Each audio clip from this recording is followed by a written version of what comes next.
You get a Pokeball to pivot if you'd like to.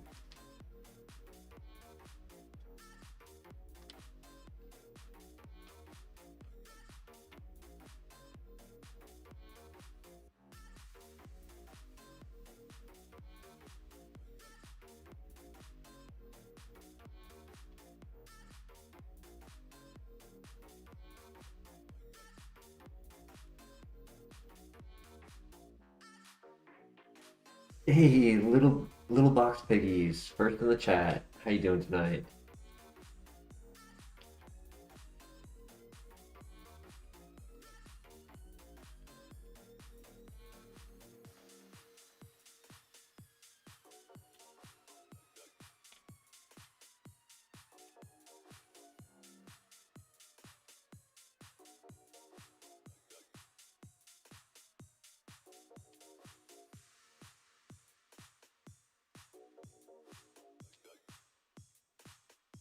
Missed the earlier stream because you were working, but got the popcorn ready for tonight. Hell yeah. If you would like, I can give you a recap as to what that stream was. Flareon would be a cool pivot. Chansey is also an option. It's a fast Flareon. It's ×4 resisted. Parasong.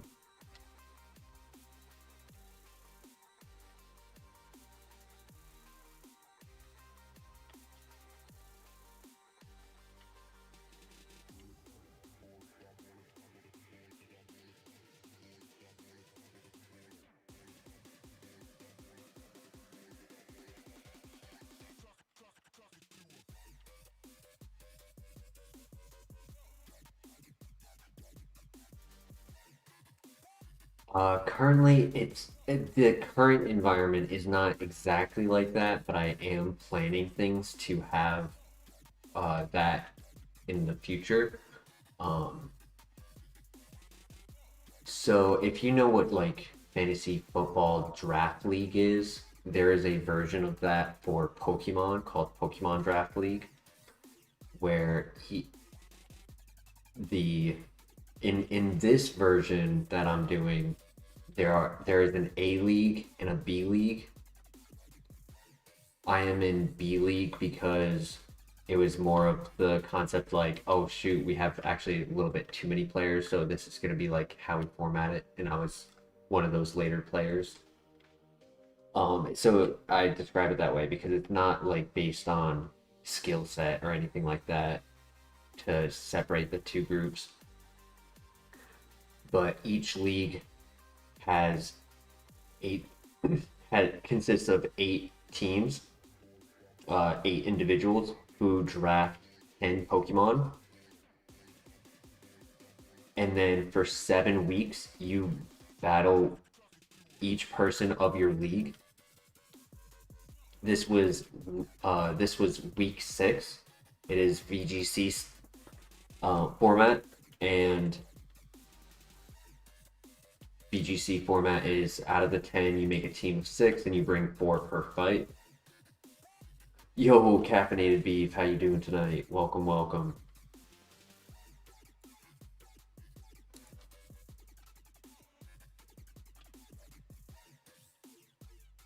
And this week 6, was very important as the results determined pretty much who would be in Top Cut and who wouldn't be.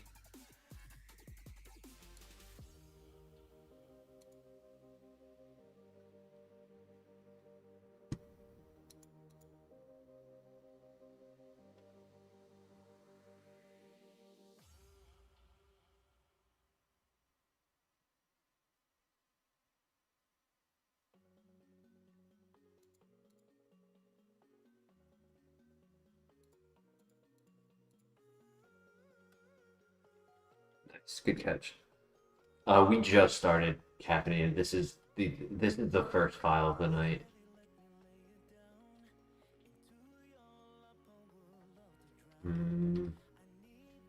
I realized it was very specially defensive on top of fast, and I was like, I was worried that it wasn't going to be strong. That's unfortunate. I would have done the Chansey, but I was worried about that Parasong trapping us and not being able to run. Yeah, and just just to like give you the recap as to like the positioning of where we were in the league as well as how the day went. Um, because I'm excited, so I want to talk about it. I've been in the top four throughout, and the top four of each league at the end of those 7 weeks go to Top Cut to verse people of the other league. So the two leagues will combine for the top four, and it'll be the VGC best of three, but it's single elimination. So if you lose, you're out. And this was week 6. I believe I was second or third after the end of week 5, but the placement for second to fifth were near identical. Like whoever performed best this week would determine, how things would be placed. My friend versed the individual who is in first place, and my friend won 2-0. So first place ended up like dropping considerably. Oh, snap. Is that oh, we live. Let's go, GG.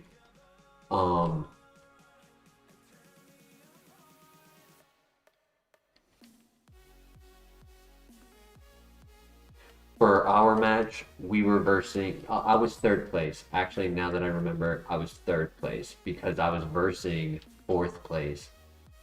And so whoever played, the best in this match would go up the leaderboard, and the other one would drop to possibly fifth.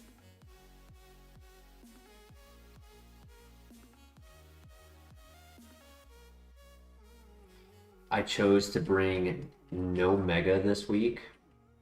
I chose to do a Scrappy Silk Scarf set.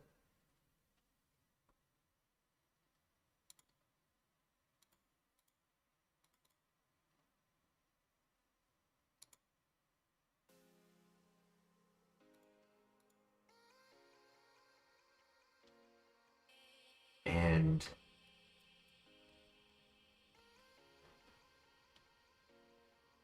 Scrappy Silk Scarf, yeah. So I did Scrappy Silk Scarf to avoid the Intimidate rotation of Incineroar, or and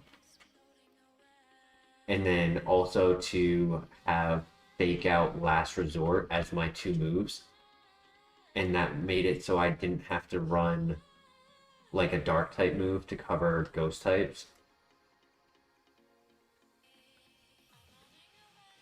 However, because Kangaskhan base form is 10 points lower than Mega Kangaskhan, I made it an important decision to have Kangaskhan be just like 1 point faster than Incineroar.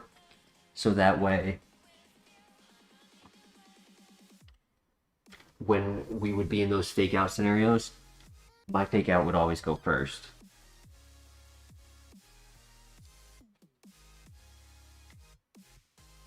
He ended up going with a Trick Room set. And what that did was he made his Floette minimum speed, and 0 speed investment Floette is 122. Max speed Incineroar is 123. And I made my Kangaskhan 124 for speed.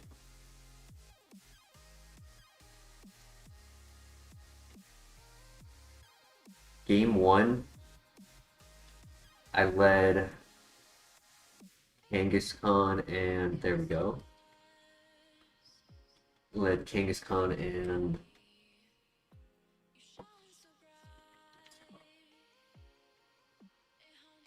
We're so weak though. I do think we need a pivot. We're bulky. Bulky with Perishong is scary. I don't like this file.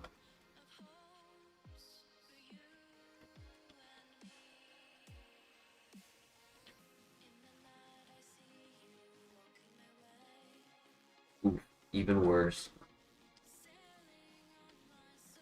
Great moveset though. Wow. Thunderbolt, Dragon Pulse, Shadow Claw. Um, Game 1 I led Kangaskhan Arbok. Game 2 I said to chat I should make the same lead, but I actually didn't. I only noticed it in the rewatch. I led Kangaskhan Gyarados, which I think was actually a better lead for Game 2. So I'm glad that I didn't. I should have called that, damn it.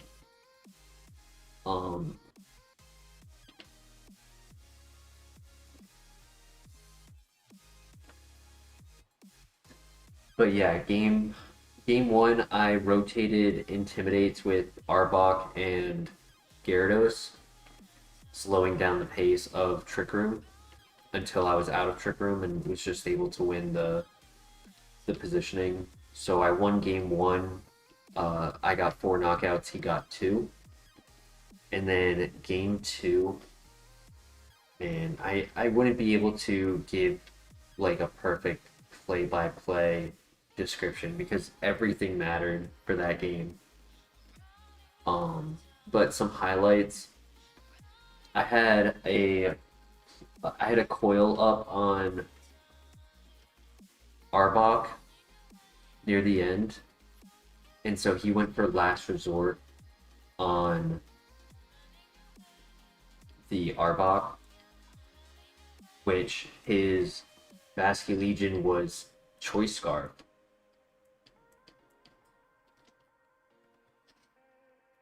And so my Kangaskhan, right, the turn before, my Kangaskhan took a flip turn. And I did the calculation. He did the second lowest roll on the flip turn. So he was going to do either 80, 82, 84, or higher damage. And he did 84 damage out of 85 health that I had, so I lived on 1 health. And then, you know, with how it turned, each turn played out. Okay, Wailord could be a pivot. When his Basculegion was back on the field, I had a coil on Arbok, so he decided to go for Last Respects, but with Kangaskhan alive at 1 HP.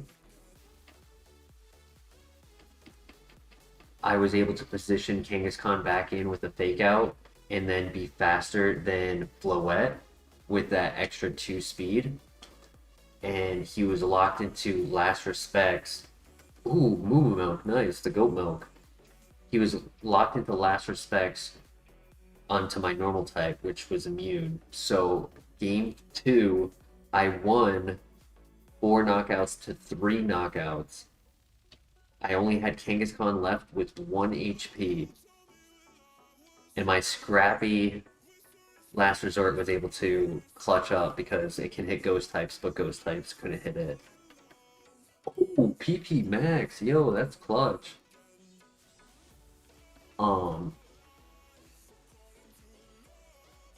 But what's crazy as well is that he got the lowest, like the second lowest roll on Kangaskhan with the flip turn, which 100% mattered because it was able to live. However, due to the coil getting a +1 defense on Arbok, if he didn't go for Last Respects and he instead went for Wave Crash, he actually had only a 44% chance to knock out Arbok with the coil on. So his better play was, in fact, Last Respects because I did the calc. the lowest roll on the last respects at that point with one coil was exactly 154 health, and that's what I had it at. So if I had done Arbok stats a little bit differently, I might have been able to live that last respects as well. But overall, I think the stats were still good because it got the damage output that I needed it to, and it survived another Chansey spawn. Interesting. It survived the Dazzling Gleam as well in the game 1. Arbok is a fave for sure. Yeah, I mean, he has not been off the bench all season, so it was awesome to see him perform. Especially because the expectation was Cereledge, which was my original build when I built with Chad that other night. Okay, it does have a special attack. I'm leaning towards Wailord a little bit more, though.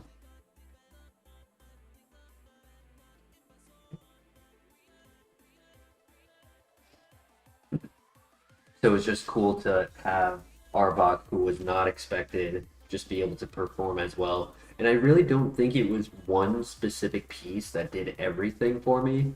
Like, Kangaskhan definitely held the most ground. Oh, man. I would take Bronzong as well.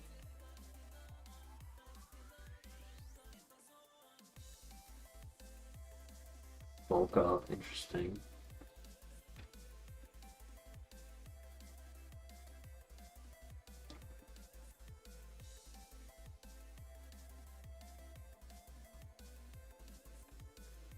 I think the only Pokemon that actually hasn't been on the field, because I think every Pokemon has been on the field so far, except King Gambit.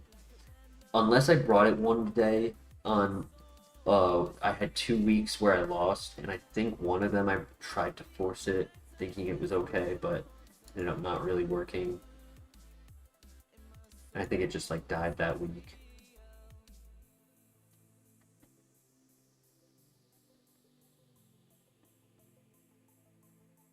This Ninetales is very, very tanky.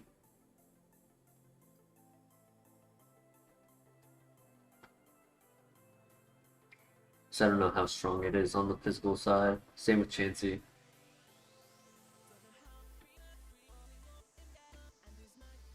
I think we go with Bronzong if its moveset is good.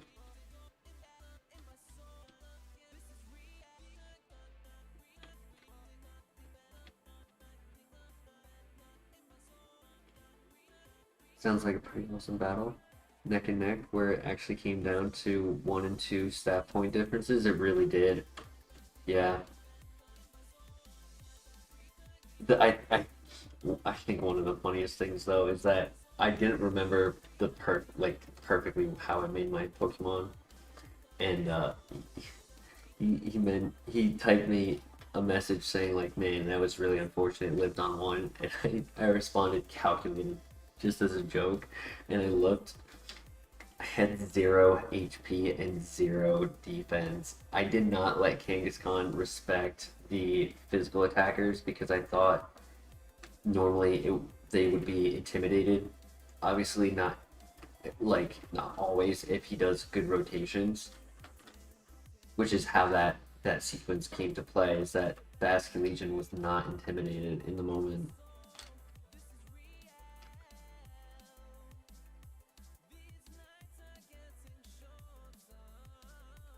He played well. Don't get me wrong. He definitely played well. There were a couple moments though that I think he should have played differently, especially game 2. I get the logic of clicking freeze dry on Gyarados turn 1, hoping that you would get the knockout. I had it very tanky, so it was on my stats to live it. However, I think Trick Room was the best play there because he would have gotten the positioning he needed for the next few turns rather than having to Trick Room the following turn. I don't think that's a special attacker.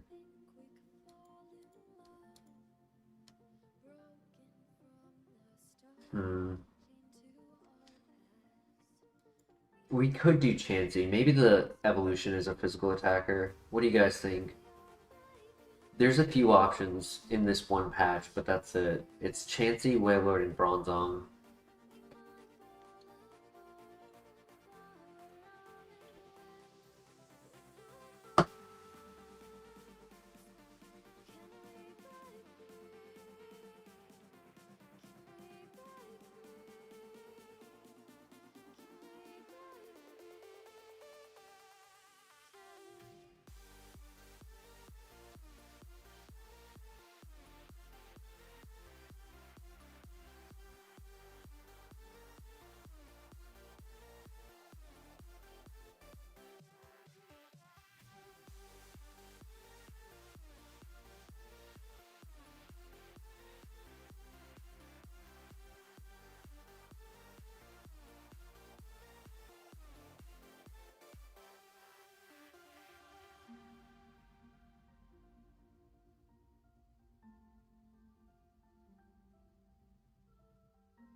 The thoughts in the chat.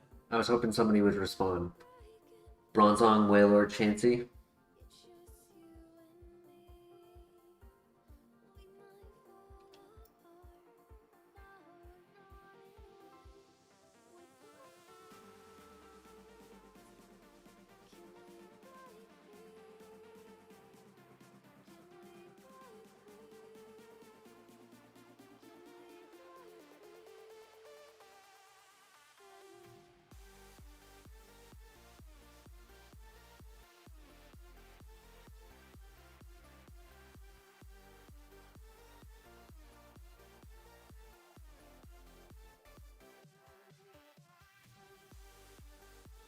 Answers in the chat. Give you guys 30 more seconds. 3 options: Bronzong, Wailord, Chansey. Bronzong has setup but might be a special attacker, not a physical attacker. It's tough to tell. Bronzong seems kind of frail. Truthfully, that Dragon Pulse did a lot more to it than it should have. I don't know what his physical attack is. Air Cutter did not do much either.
Bronzong?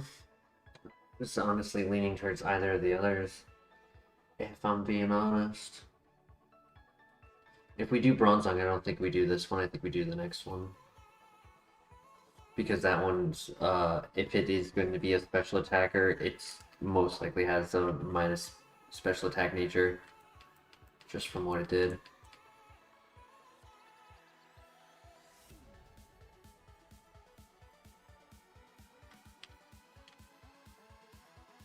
Yo, just gonna have you in the background while you study. Hell yeah, Christian. Thank you for stopping by. Real quick though, I'll let you also have a voice in this. Mostly because I'm not personally feeling Bronzong. The 3 options are Bronzong, Chansey, and Wailord.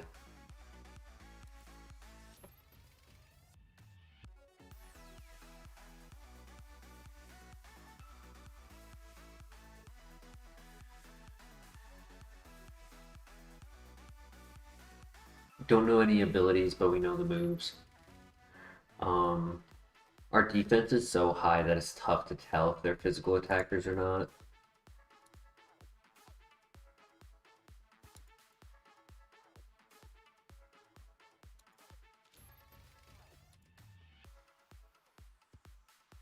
I don't think he's a physical attacker though.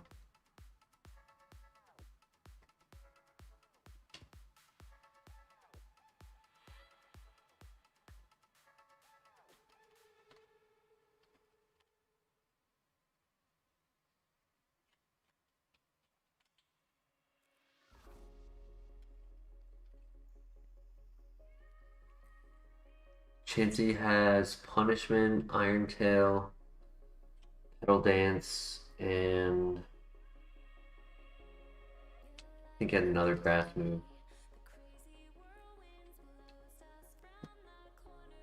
And then Bronzong has Air Cutter, Egg Bomb, Rapid Spin, Bubble Beam. I really don't think he's a special attacker.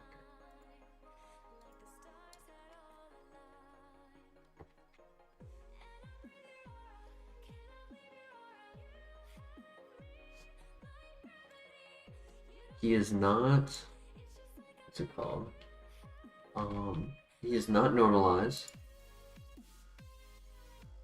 He is not stall.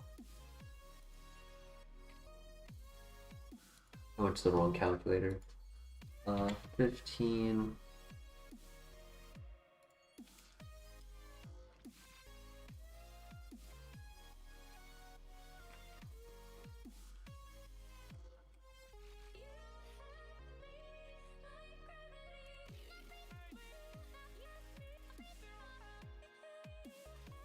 Okay, that was the first damage she did on me. So he did 8. Okay.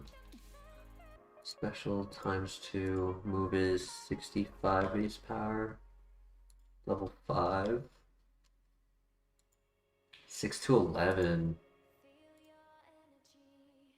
Yeah, I had a feeling that was not strong. I want to say he has a lot of speed. I think his issue is he has a lot of speed.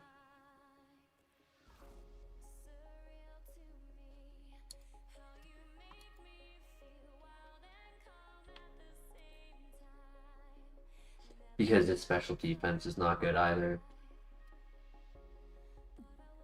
And his attack wasn't, like, his egg bomb didn't really do a whole lot. Maybe it did, and I'm just that tanky.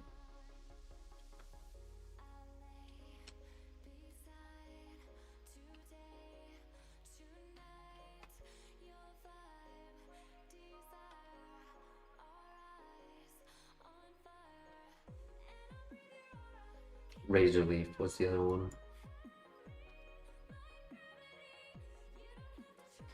I don't think Chansey is a physical attacker, but its evolution might be. There's the 8. That's what I was hoping for if I do the Chansey. I think we do the Chansey.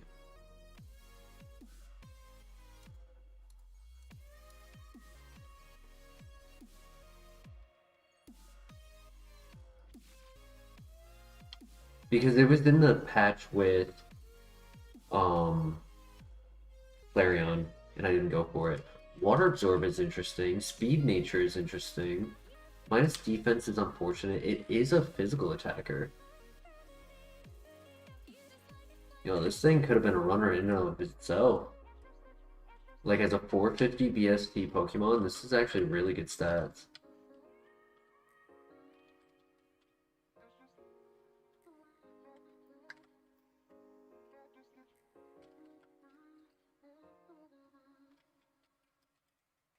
Minus defense, honestly, isn't the worst. Because a minus offense probably would have been a little harder on us. And by going with the 8, we're guaranteed to get the level 9 move.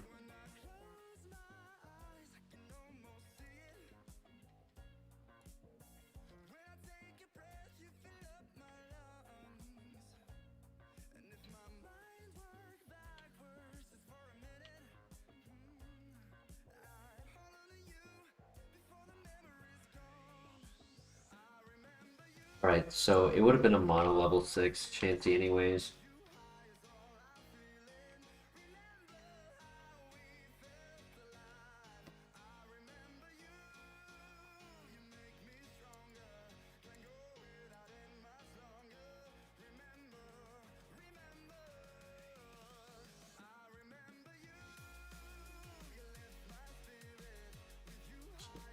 Very tanky.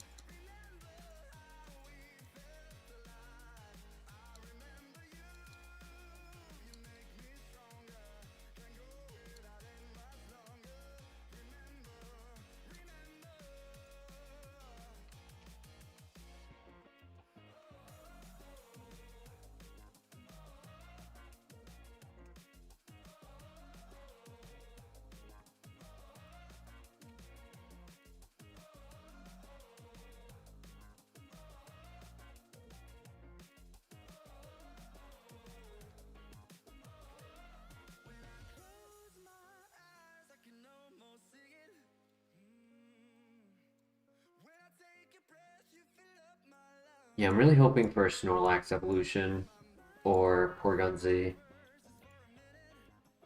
I'll take an I'll take an underdog with good stats.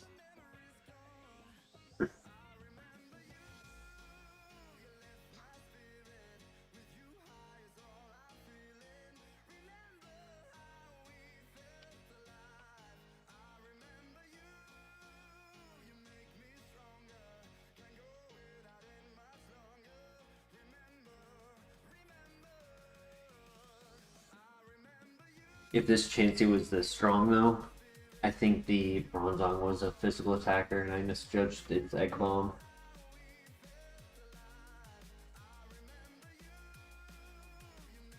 Defog, is that better than Petal Dance? No, because maybe I get a ability that doesn't confuse us. Own Tempo.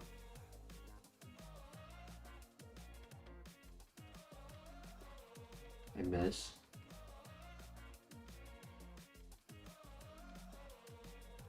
Alright. I did another miss. I mean, I like the typing that I'm seeing, but I don't like the missing.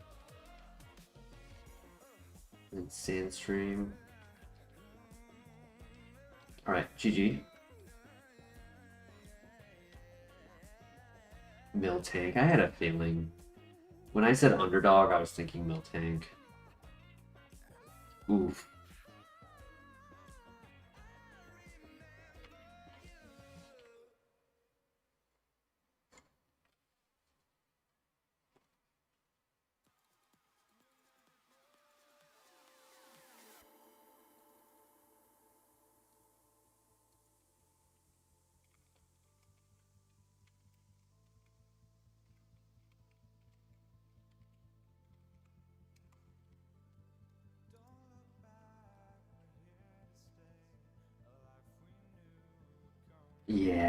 Yeah. Chansey, I agree, you were better. Very physical attack. Very high physical attack, just a hair below average offense. And then this guy had Motor Drive as a hidden ability, which is cool. But I think he needed Sword Stance or Nasty Plot over Bulk Up. Did I not look at everything in this patch? I did not. Whoops, my bad. I got too invested in my own story. Flamethrower. Aeroblast and Move Relearner, that's crazy. No worries, on to the next. Oh, the last part I did not share about the results of today's match. So I went over, what draft is and what I used, as well as the result being a 2-0 victory. I won game 1 and game 2, making us not have to go to a game 3. Game 2 is won with my last Pokemon on 1 HP, being immune to ghost type moves. That being said, By winning both matches, I get a 3-point score added. Ooh, Tentacool might be a pivot. We just got a Pokeball. So, by winning both games, I was given 3 points, which placed me to first place at the end of week 6. Also, by landing in first place and 3 points rather than just 2, had we gone to a game 3, I would have only been given 2 points. He would have gotten 1 point for the game he would have won on 1 or 2. I would have had a chance. Oh, wow. I would have had a chance of still dropping to 5th place had I not gotten 3 points. But by getting 3 points, I am locked for top cut. So next week, the match doesn't quite so matter for us. It might matter for Wolfgang depending on how the last 2 matches end up.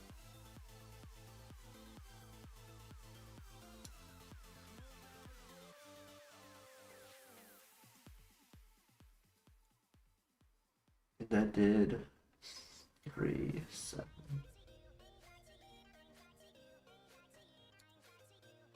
That's a hair below. No, that's actually below average for a level 6. I put it for a level 5 too. Yeah, that's below average.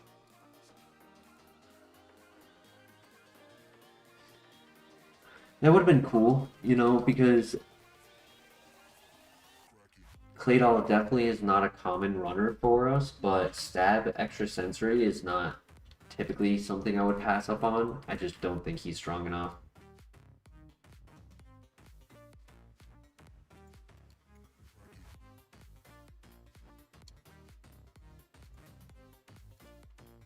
So yeah, we are in Top Cut, which means it is not just next week, but we have at minimum 2 or more weeks left to draft. Yo, Camo in the house. How you doing tonight? I do apologize, Camo. I did have to leave Sarah Ledge on the bench today for our match. I know how well you've been performing for my draft league, but I just could not bring it. It was just not a good matchup.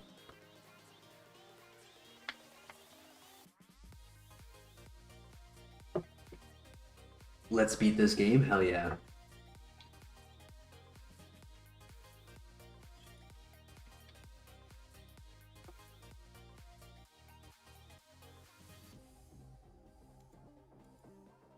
Yeah, had to do what I had to do.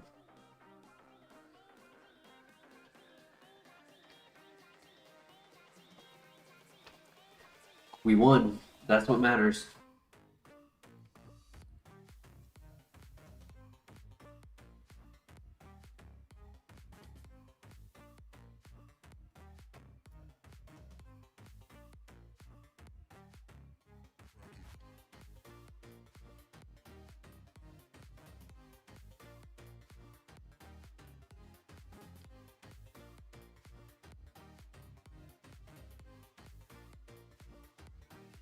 Right now I'm leaning Tentacruel. We don't know anything about it.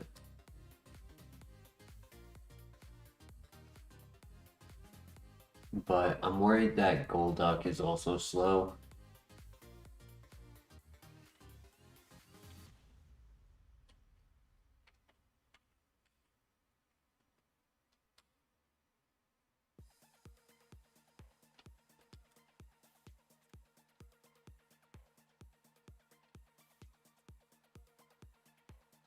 Yo, hold up. Okay, he's got good speed. That's really good special attack. Holy.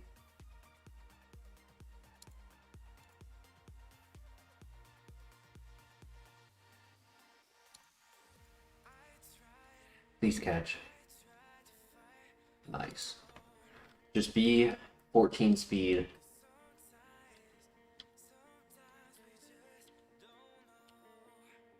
Oh my god, it's beautiful. It just needs the moveset. I didn't even have to do a cow on the Leaf Storm to know that it was a good special attack. Let's go. Chlorophyll, it's okay. I mean, I don't really need the speed on a above average speed, but maybe we get a good move that combines with it. And Mirror Move definitely can help for this, like, early game. It just depends on if we can beat the rival, which I honestly don't remember what he has. Dark Pulse would be clutch. Gotta run this. Oh yeah. Spiritomb normally is one of our like favorites in our list because of the typing. It's an underdog. It only has 485 BST. But when distributed correctly, like it's still good. I would have liked the minus attack, of course, but I'm glad we have the plus special attack. That's really gonna help him. No guard would be crazy.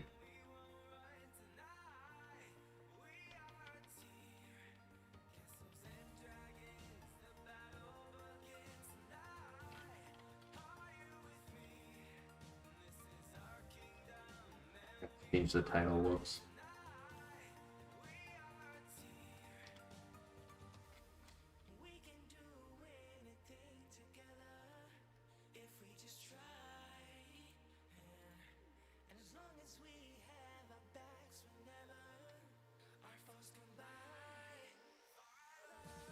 Ow.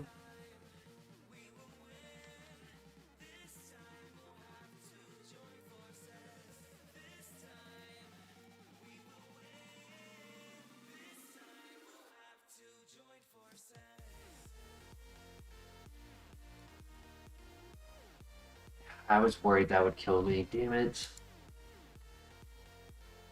Charge beam at 7.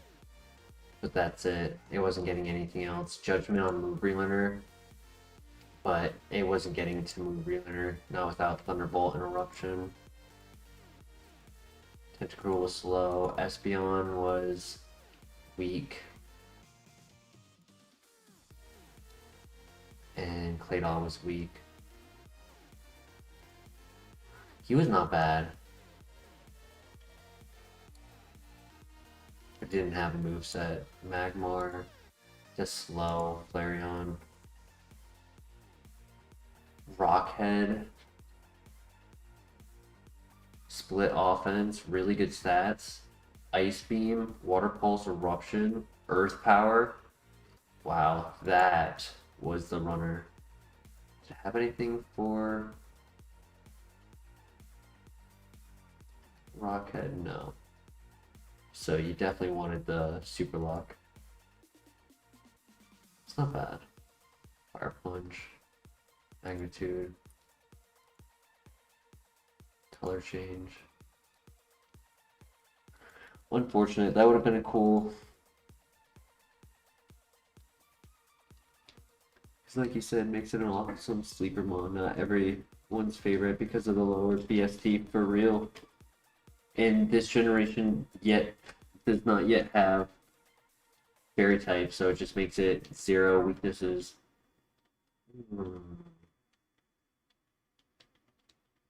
I mean, I gotta respect Kang, right? She's been doing so much work for me in my draft.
Yo, yo, please run. No, no.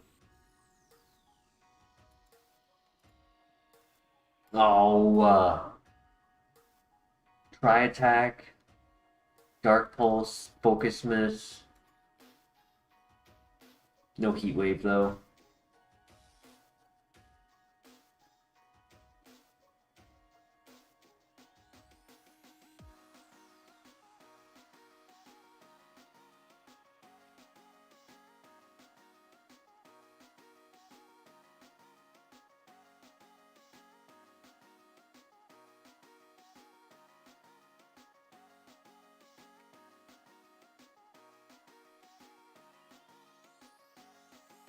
It's okay. There are definitely Pokemon in the files tonight.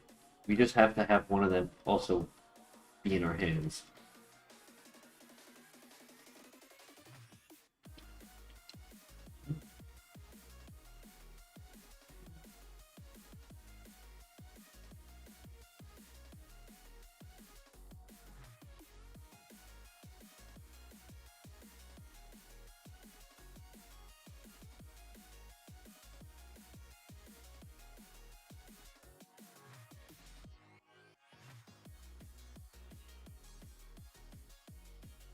Lapras, we haven't ran one of those in a while.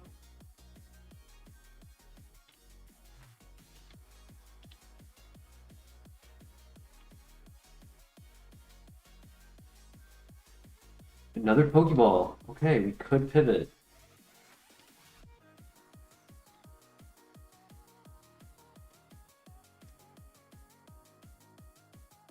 Lapras definitely would prefer being a level 3 catch, but it might be showing us that it is, in fact, slow.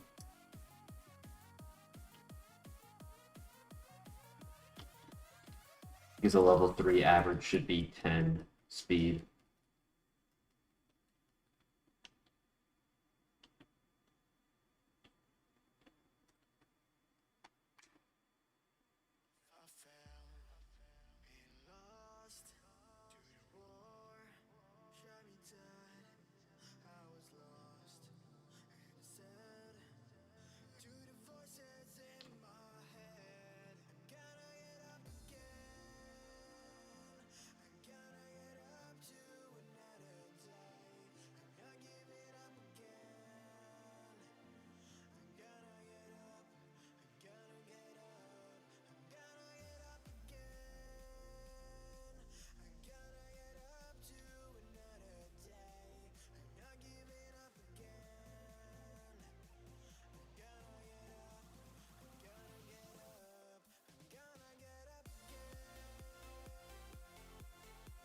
See what the pivots are.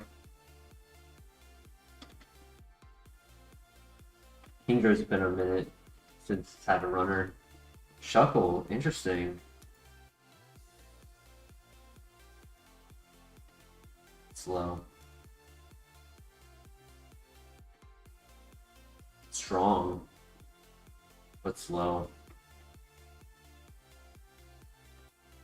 I would not be able to calc that because I wouldn't know if it used a move anywhere between 30 to 70 base power.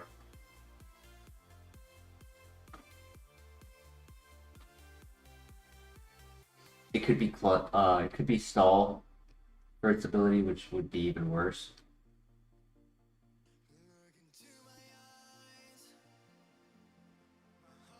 It just looks to be slow.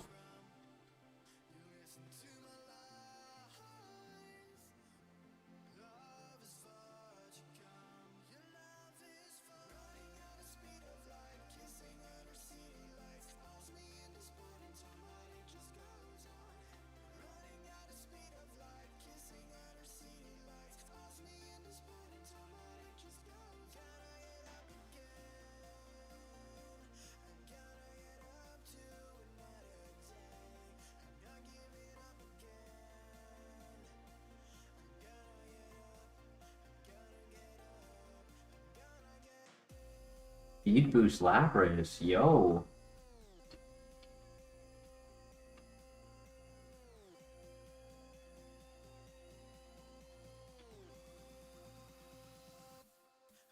So if he is a hair below average speed, that would be fine. The Rivals has a Shield on, so it is a baby Pokemon, but it is very risky to go in with a level 3.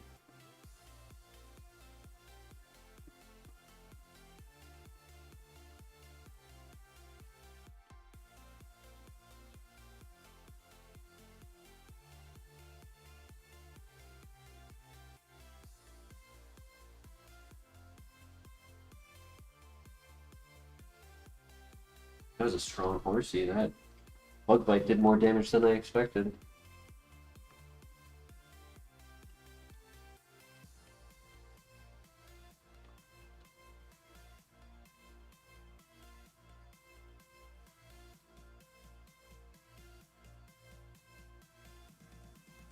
Definitely Lapras is looking like the option.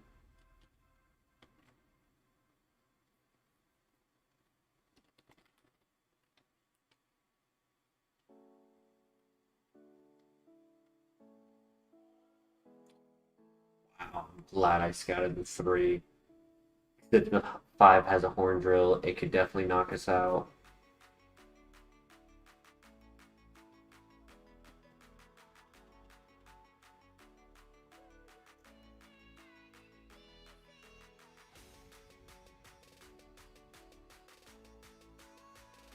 Okay.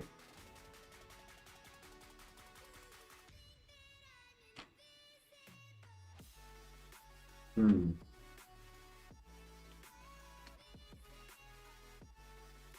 So level 3 or level 5? Oh, I mean, it's tough just in general because I might get trapped by one trying to run and then get knocked out by the Horn Drill.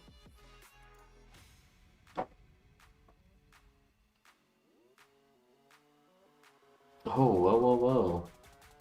I could scout you as well, find out what you have for moves. It's very slow. Draco Meteor.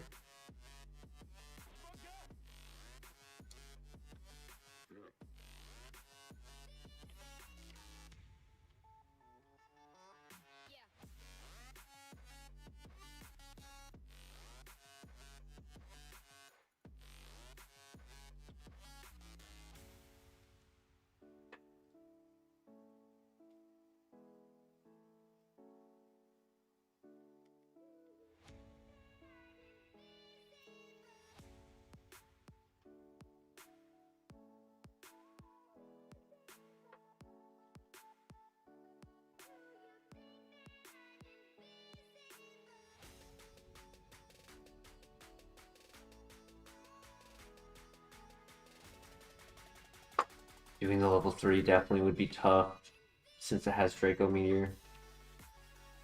I just want to know what it has for its last move on this guy. He's so strong too.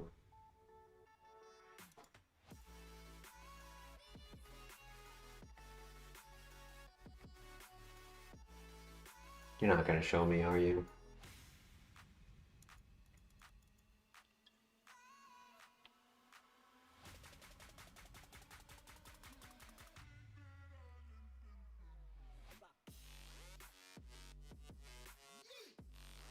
My luck, it's gonna be Ore Sphere and it cooks me.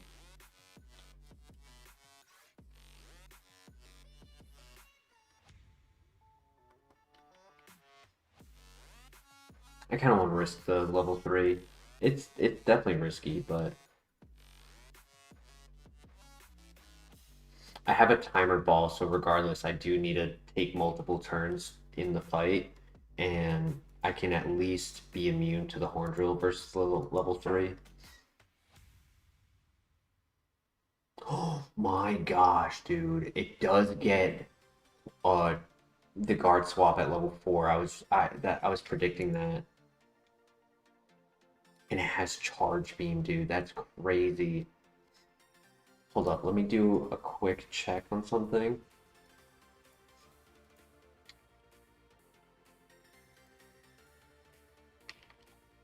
That one did 6. And the one before, how much did it do with a... It did 6, okay. I just wanted to make sure it's not like doing less than the others were.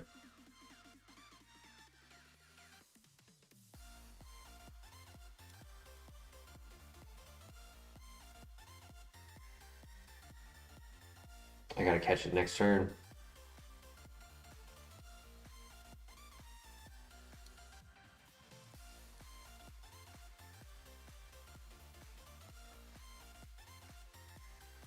Come on, Lappers, please. This is very risky of what I'm doing right now, but please. Neutral nature, very bulky. Okay, and it has the special defense.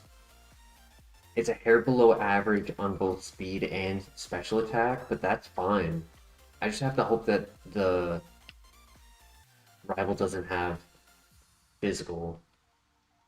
Because it really wasn't a special attacker, it just has a strong special attack move. And if we can just land every charge beam,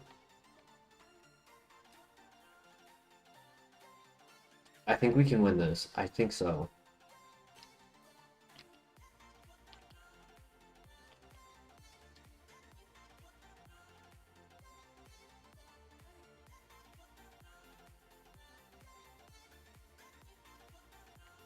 Seeing a shiny right now would be so clutch.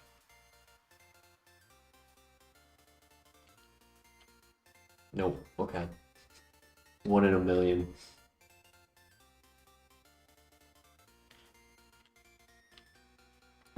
Alright, here we go. Level 3 versus level 8.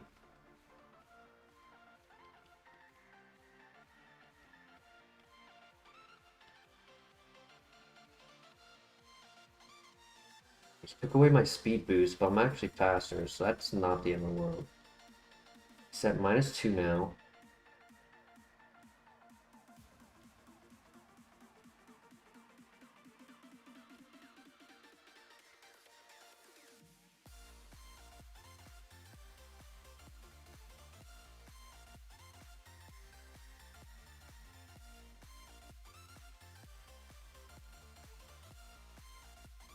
Don't crit.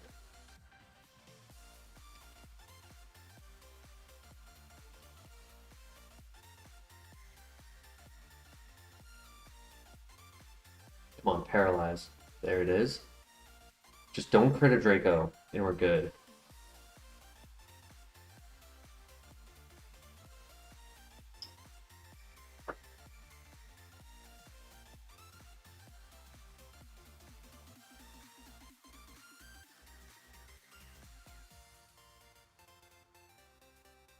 Okay. That was the last Draco.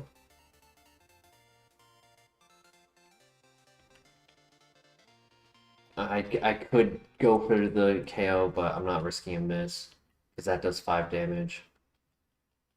I mean, a crit didn't matter, but I knew I could knock it out. Let's go! Great win, Lapras.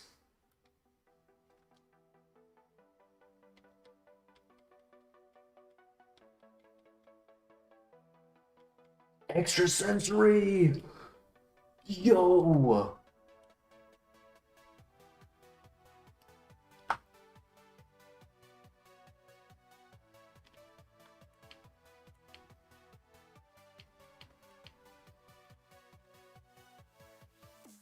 I wish we had a modest nature, or I don't think the speed nature would have been needed because of speed boost, but if we do lose our ability, that does kind of suck.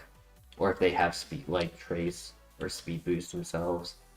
We're pretty slow and not the strongest. Rare candy. That would have been nice before the rival.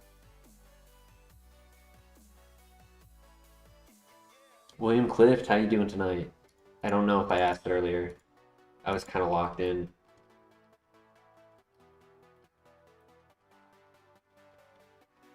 Nice catch or dive scenario. Facts.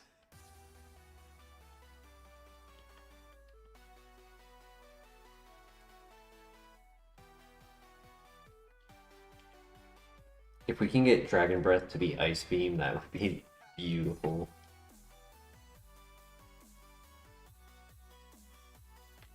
And then Sludge Bomb to be Flamethrower.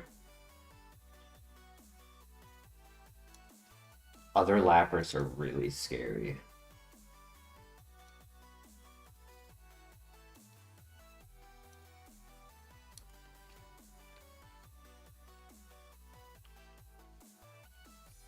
Because they're going to tank our hits as well. And they could get a poison on us with Sludge Bomb or paralyzed with Dragon Breath. But once we're faster, we could also get extra sensory flinches.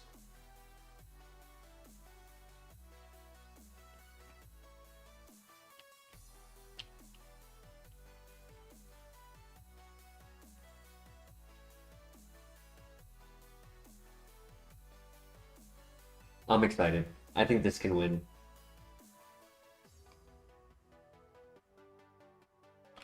The bulk is going to carry.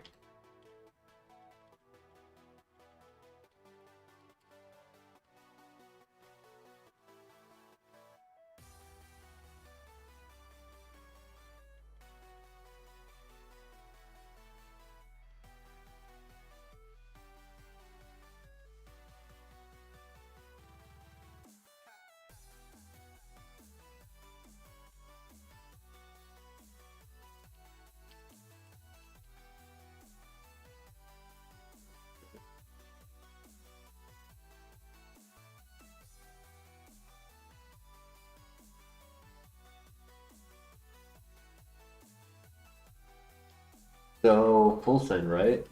Oh.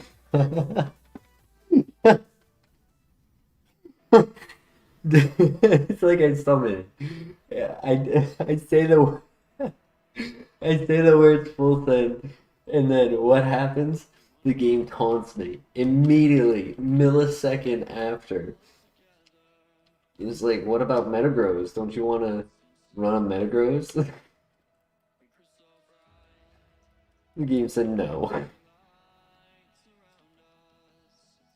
It's just we didn't hit level 10, which was kind of needed for scouting because A, the speed boost doesn't help scouting, it only helps battles.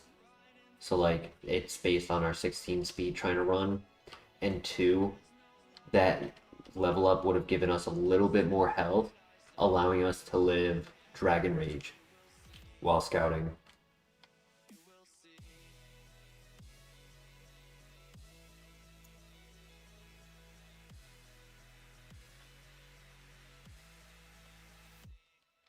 I could rare candy. Oh my god, I almost did it again. This time I caught it.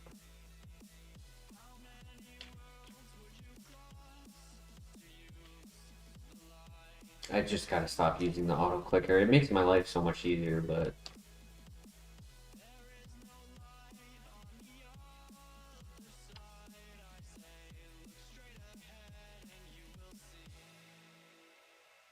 so thoughts in the chat. Do we scout for an EV or do we full send? EV is for the 10% chance of getting, sorry, 7% chance of getting, I don't know if I said 10 or 7, but it's a 7% chance of getting Metagross.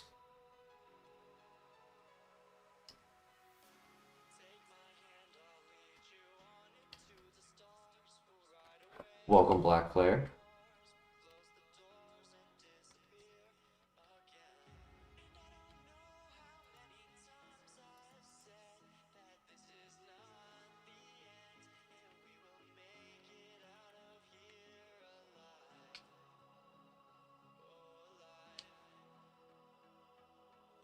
Yeah, because you said Metagross. I wanted you to say full send.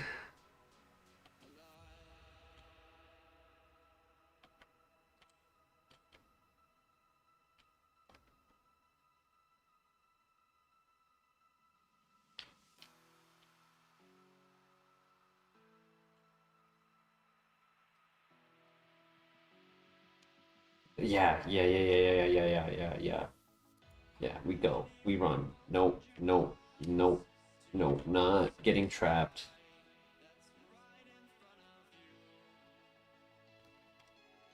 Yeah, I can tank the hit. That's not the issue. It's getting trapped and having something stupid happening.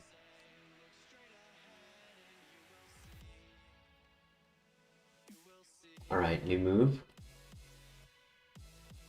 Rage, no.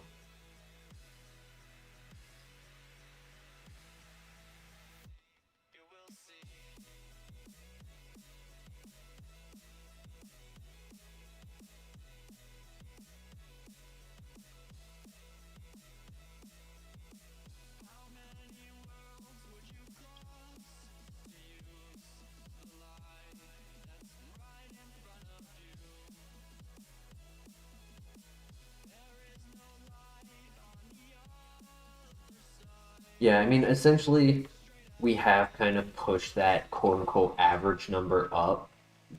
When that number is higher, it tends to do better. However, we also did have an Electivire where it had offense like this, but it had stab. Stab is +1, charge beam is +1.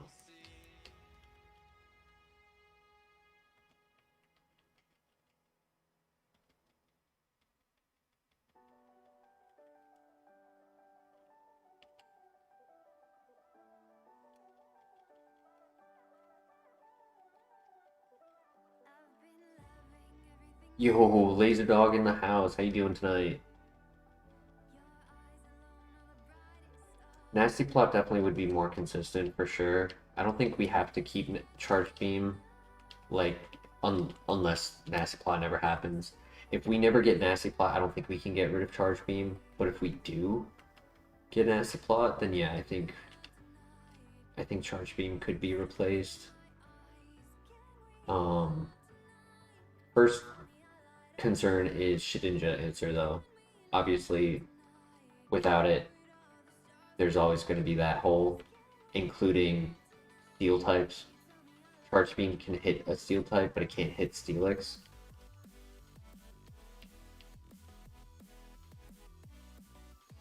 This thing is full gimmick though. I mean, it's bulky. It's got speed boost, setup, poison, flinch, and paralyze. So I could set up flinch, paralyze stall. I could poison flinch stall.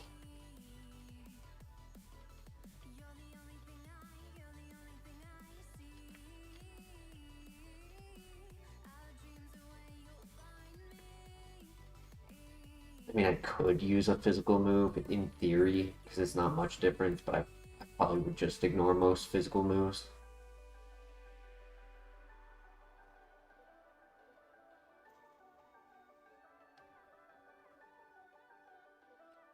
Alright, here we go. Good luck. Serene Grace would have been crazy on this, yeah. Add some of the attack into the speed and then give a Serene Grace. Make it only a tier below average speed instead of a chunk below average.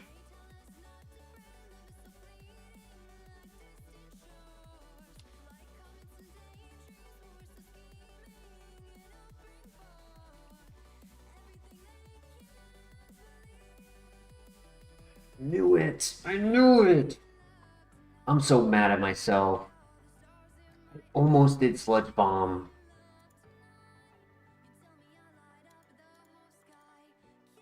I mean, it stops me from getting poisoned in here.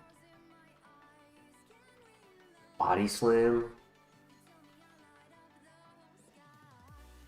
No. I mean, a better Paralyze than Dragon Breath is okay, but damn, the extra 10 base power would have made the difference. That's crazy.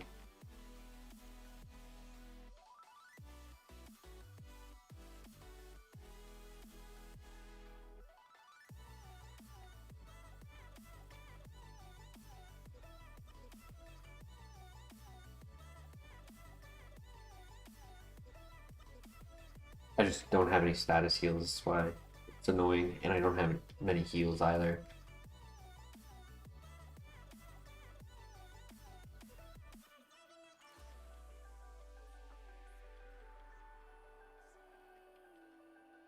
Magnitude 10. That was stab magnitude 10.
We were able to break through paralyze on all of those fights. That was good.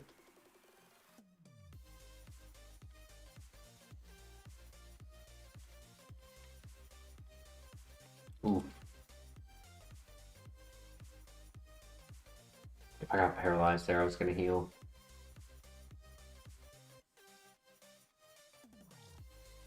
Everyone has super effective though, it's kind of annoying.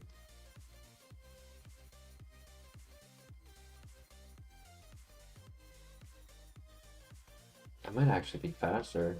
No. Nice, Lapras. Good job breaking through.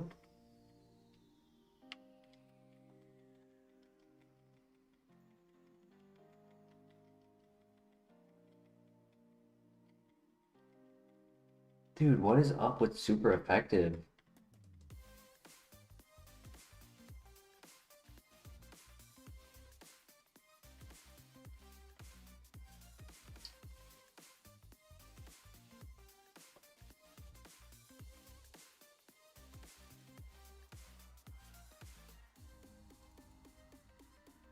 Glad I yield. I missed. Oh, this is bad.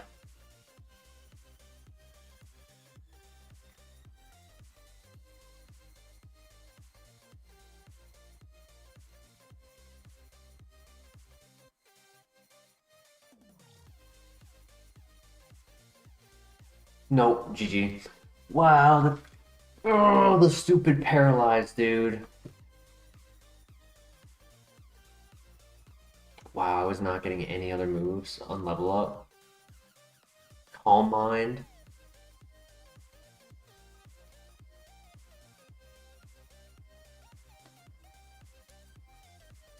That's so dumb though. I had a feeling too. You guys probably saw me move the cursor up to the tape Flareon. He was a little bit of an Achilles heel. Grass Knot, Water Spout, Confusion. Could have even, I mean, he was technically a physical attacker.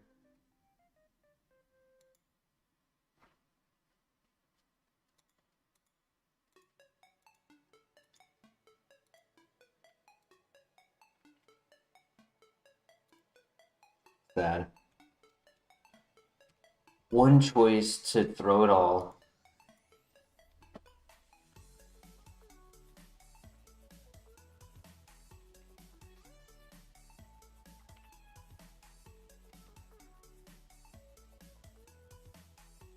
Super luck.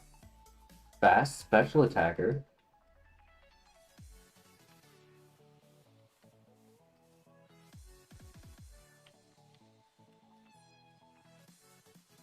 Vacuum wave hurts.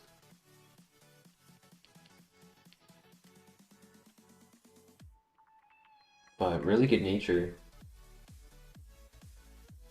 I think I would prefer the defense nature over the special defense nature.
Damn, horn drilled in the grass. That's tough.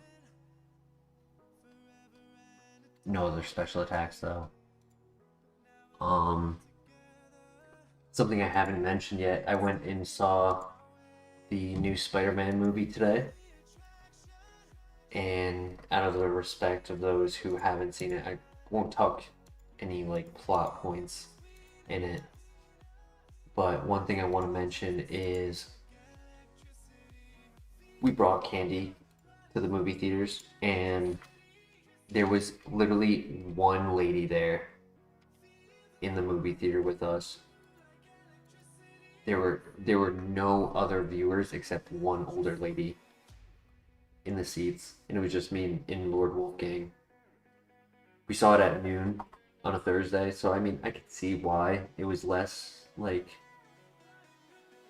but it was crazy to just like this is a populated area. I would have expected more than just one person. I'll give it like a 7.5 out of or an 8. It was close to an 8, maybe not perfectly an 8. Uh, yeah, I could say it might have been an 8. It's tough. There, like, I have a couple comments about it. There were a couple moments where, like, in while it's just sitting there, I'd like just say something to Wolfgang and just be like, "Yo, what? Like, what?" It not perfect, but hit the right notes for me. Yeah, there were a lot. There were points where I was laughing. You know, the comedy was the funny moments were funny. Um,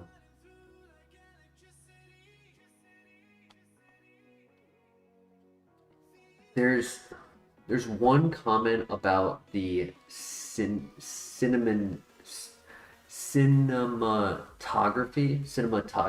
that I would like to mention, but it's not exactly a spoiler because it doesn't have anything to do with the story. But like, I don't want to derail somebody's viewing experience. But what I wanted to say earlier, I mentioned we brought candy to the movie theater. Um, Went to the dollar store, found this new candy that I've never had before from Warheads. It's called Loudmouth Bites. It's like this little like um disc of pretty much Pop Rocks, but made by Warheads. Honestly, better than Pop Rocks. It was really good. I was very impressed. I was like, wow, it was fun. I haven't had Pop Rocks in like over a decade.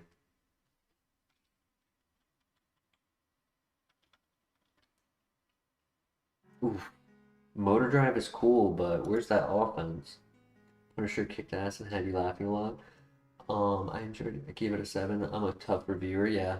Yeah, like that's kind of why like I'm not like I'm a kind of tough reviewer, but like I'm also giving it some recognition.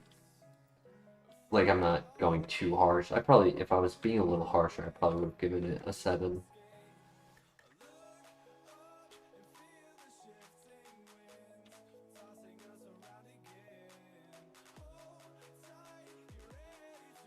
Um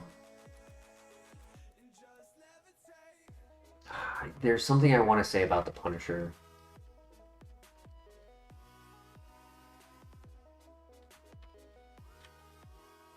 but it's definitely about Act 3, and I just don't want to say it because of Act 3. One summer blockbuster worth the price of admission. Yeah, honestly, price of admission for us was like $13. It was crazy, and we had like the better seats too. We could have paid 11 for like one row behind us.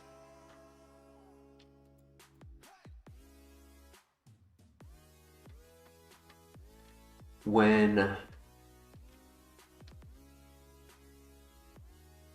it's so Act 3 though, it's like the very end of Act 3. When the big climax occurred, right? The very next scene was the Punisher carrying a body. How did he get to the island? He was over a mile away.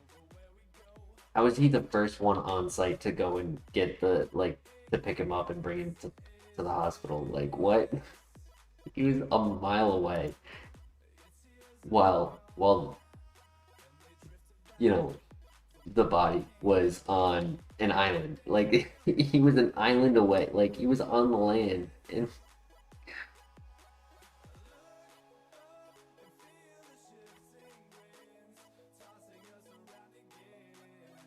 I'm so sorry, Mac. I did not see your message. Oh, damn it.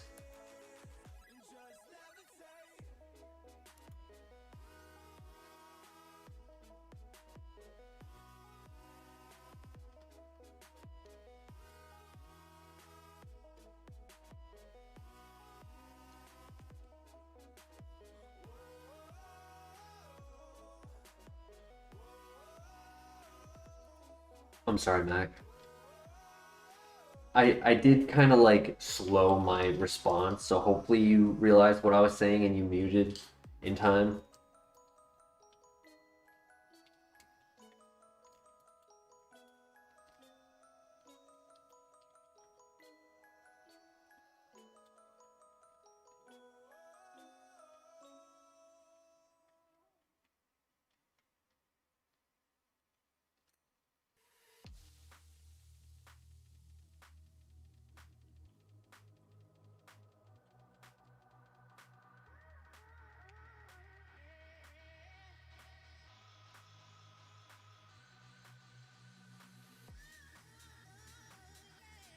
All right. As long as it didn't ruin it for you, Mac, I'm sorry.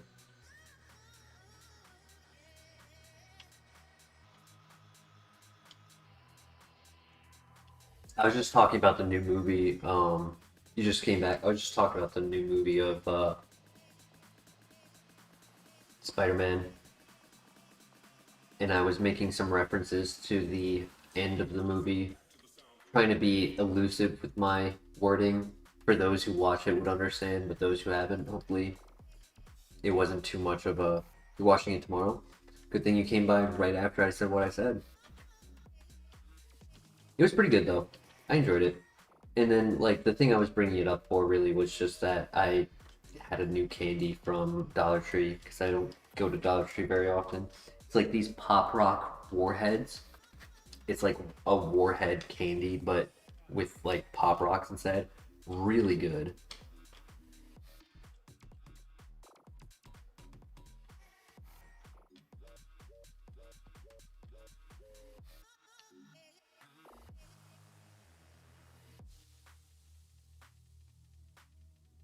And then the other thing I was saying was there was one other person in the movie theater with us. If we went at noon, right? So we went in the like very middle of the day on a Thursday. So I get not having a lot of people in the room, but having one other person there was crazy.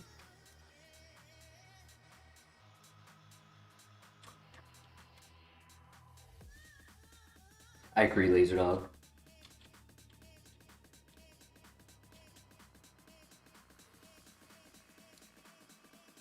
I could also say that it's kind of noticeable how Tom Holland like was a director for the movie.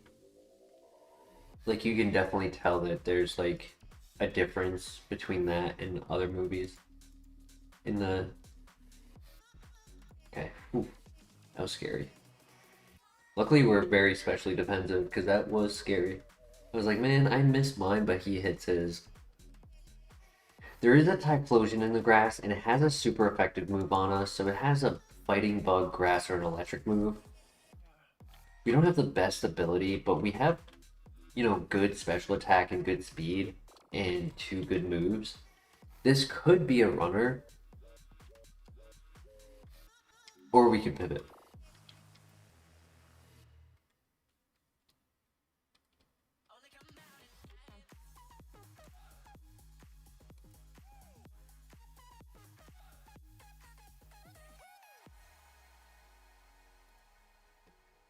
Yeah, I'm not going to mention anything about the villain. I do have comments about it, but which is why it's stuck at a 7.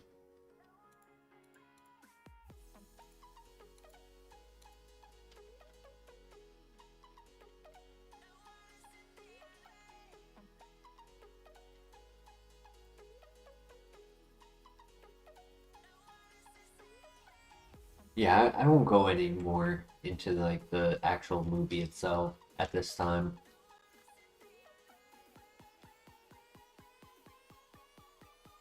because of Heath Ledger.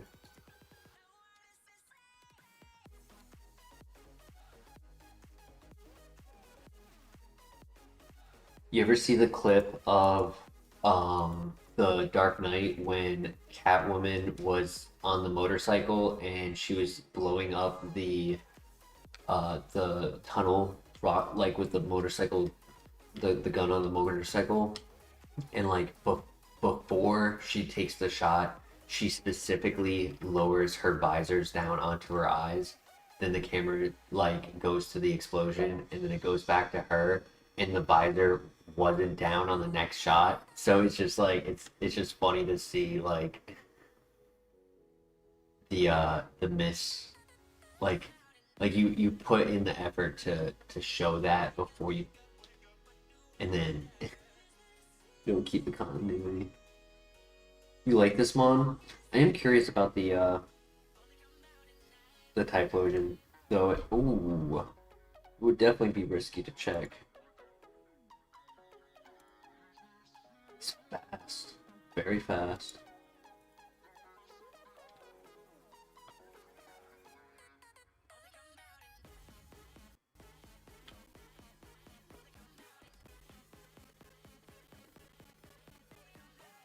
Arrow is. I worry about running that arrow because of how fast it was. It doesn't get a lot of level up moves either.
Damn, Typhlosion is also fast.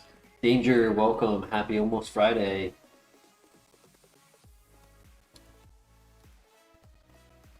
Hmm. What do you guys think?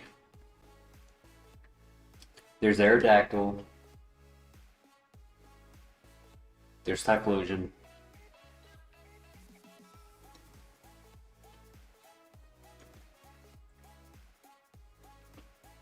Get head surgery, so just spending time with her while she recovers.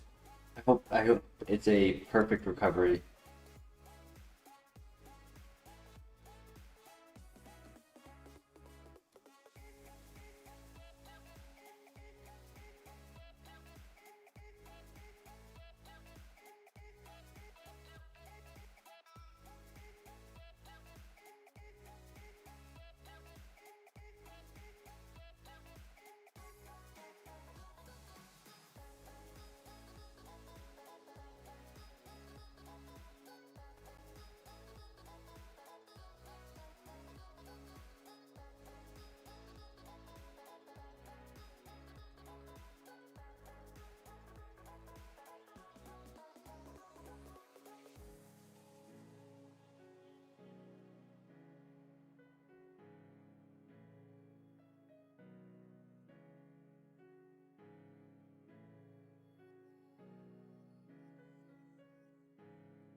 That's a good question, Laser Dog. We met through a bowling league when we were kids.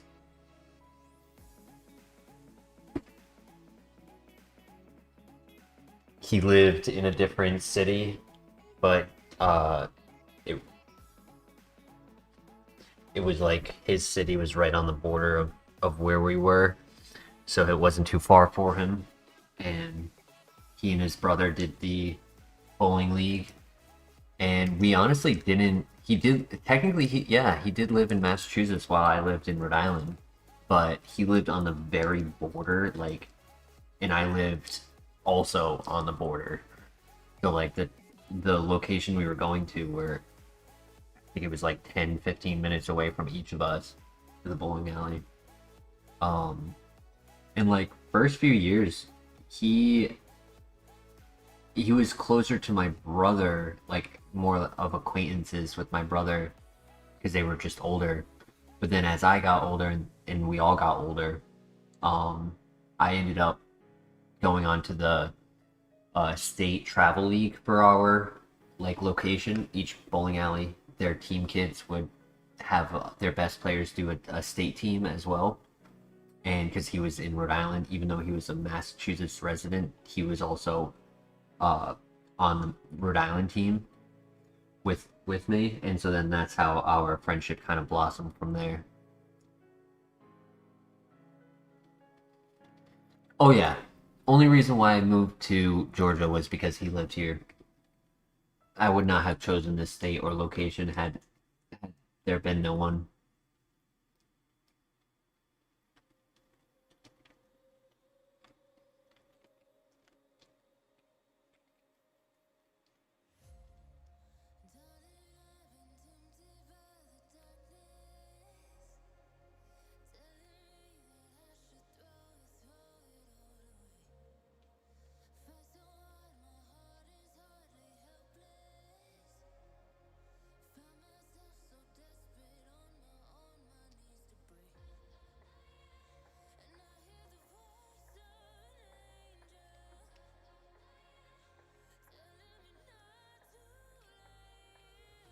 I want to say he's like average speed on me. It was probably a speed tie on the turn that I checked his move. Oh yeah, 100% laser dog.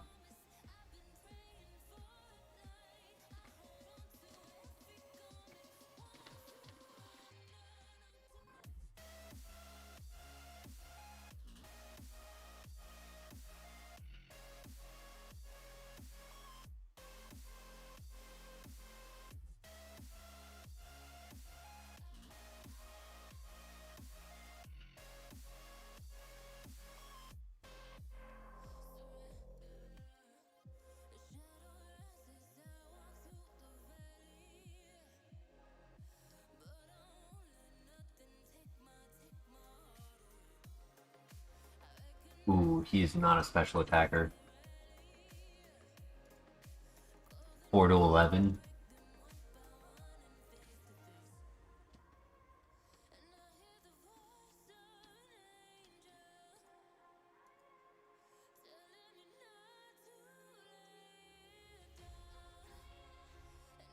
I low-key want to stick with Crawdon. 468 is definitely an underdog, but it wouldn't be the first 468, and it wouldn't be the lowest Pokemon we've ever in. Other Pokemon at 468 would be Skuntank. Obviously better typing, but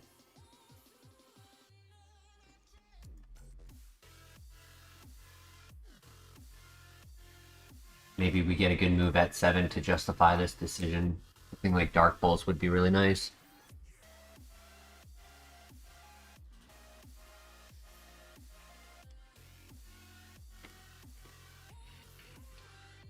And we can still look in the other area as well. Yo, good morning, Denny. How you doing tonight?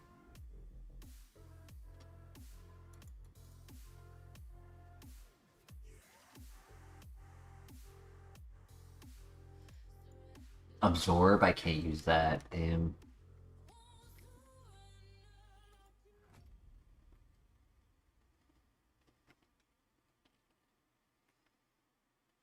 23 special attack, 20 speed.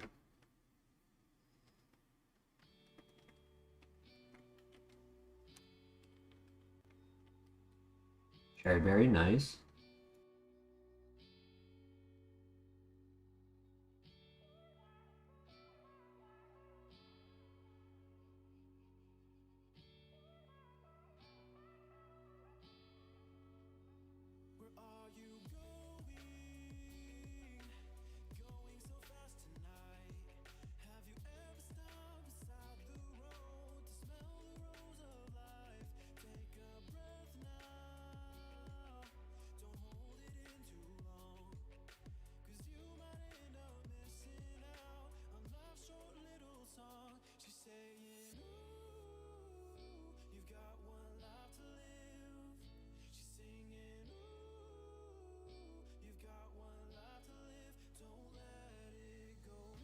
Three hours after the first festival night, three more nights to go. It's an intense week.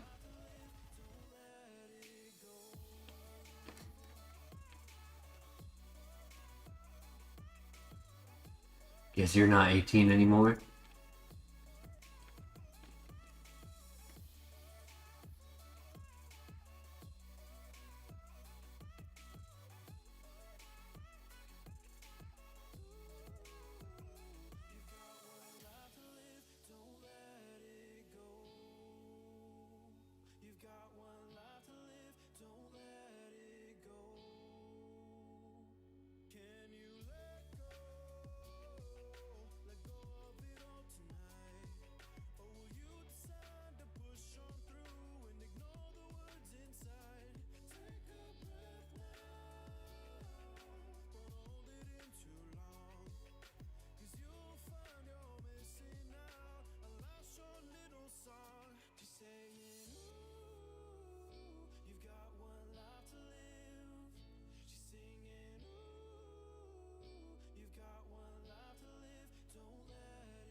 Yeah, I think so, Denny. I mean, obviously the Achilles heel defense, but other than that, and also the basically useless ability, but it's definitely an underdog. There was, I mean, for reference, there was a Typhlosion and Aerodactyl in the first two areas, and I didn't pivot to them because I felt like this just had better security. Though I think it would be nice to find something better. But it's an underdog, you know, so I'm not upset. I I will be reserved in a pivot if we don't find anything super ideal.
I admittedly did not give Aerodactyl full scout. I was a bit worried that it would one-shot us. I could go back and look.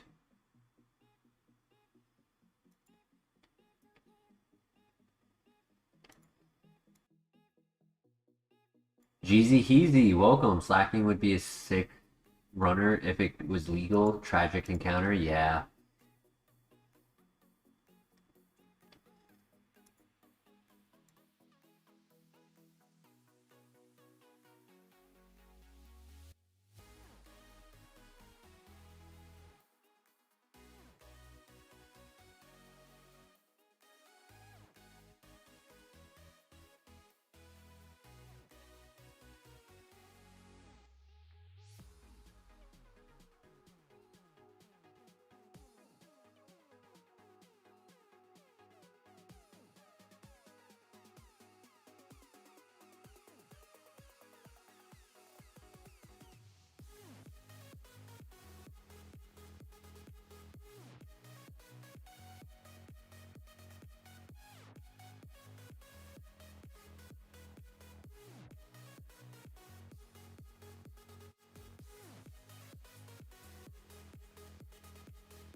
I looked at a little bit of it, but I didn't watch all of it. He had the Gardevoir, and I checked in like an hour later, and he was still scouting for the sketch. What did he end up sketching?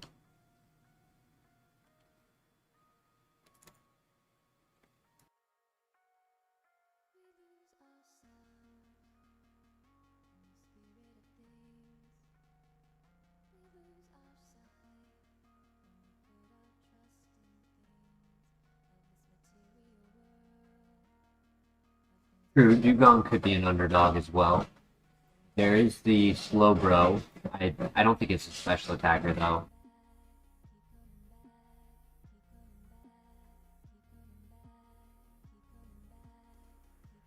And he was still scouting it at the end of the stream. That's crazy.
Maybe Dragonair.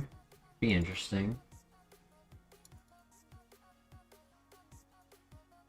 Ow.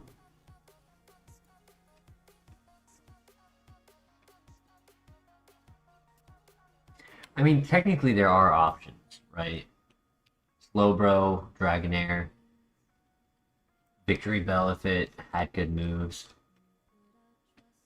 Dugong, Aerodactyl, Typhlosion. I'll leave it up to you guys. Do we want to make a pivot or do we just want to full send? Dragonair has the Salamence, Garchomp, Kingdra, Flygon,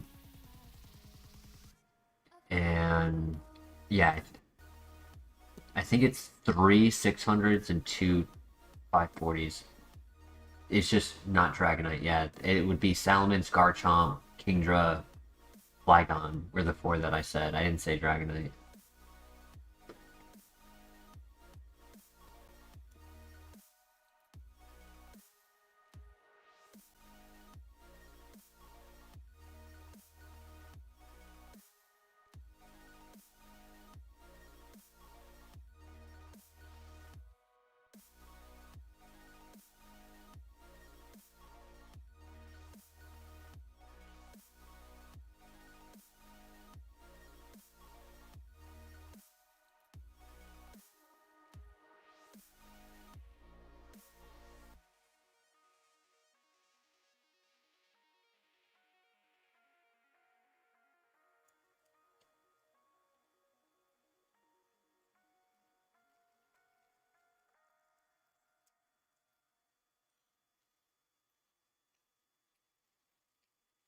Aerodactyl first. We could go and scout, see what the moveset was. All we saw was Recover, or Morning Sun, I think it was, which is why I just stopped scouting. Because it does not learn a lot of moves.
I mean, if he has a second ability, we can keep scouting it, but that's a bad start for him. I only scouted one move on him the first time.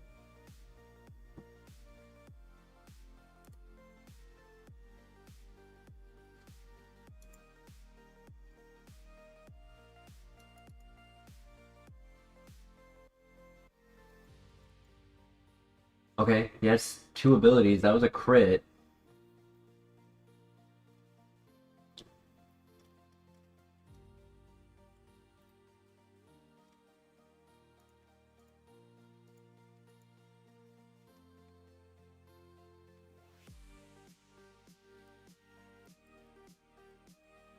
Sure, why not?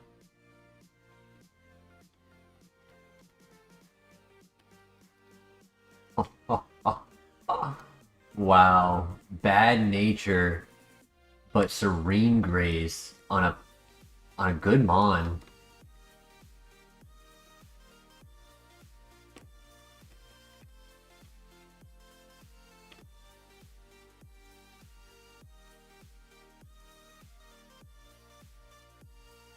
If it wasn't for the if it was not for the minus attack nature, it would have one-shot us with the crit.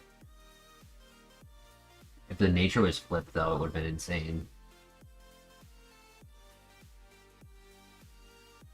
Yeah, we have full coverage. We just don't have a lot of PP. I mean, it's up to you guys. We could full send it because it's interesting. Or we can go for Typhlosion.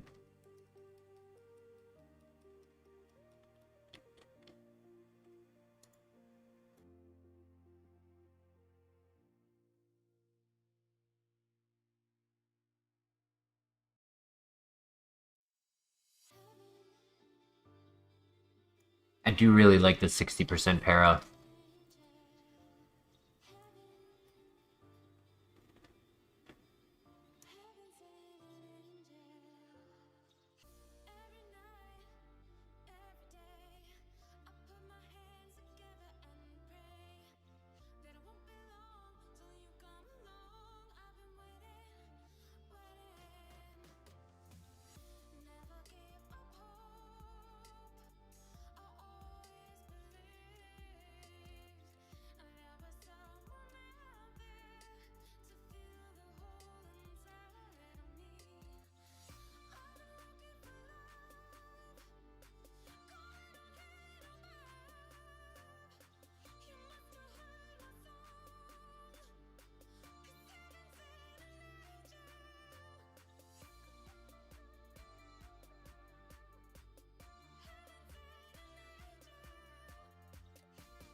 The game 100% nerfed it, yeah.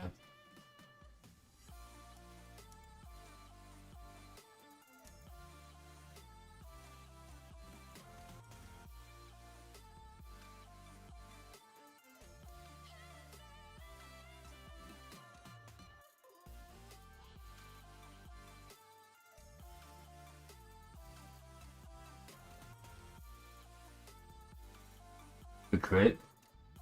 Okay, no para.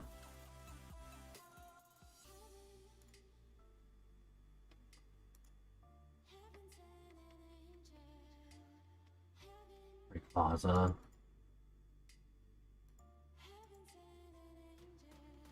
Metal Claw. Ooh, that was scary. That gets us a new move, though. Come on, get a physical move. Even with the minus attack nature, we were at 23 attack at level 8. Bone Rush. I'll take it. Because next move is not until later in the tower, so that will help just for coverage and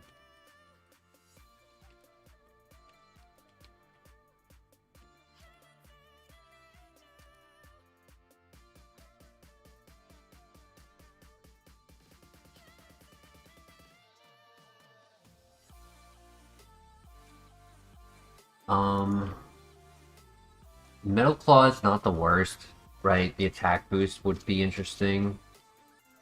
Flinches would be nice, so things like Needle Arm, Iron Head.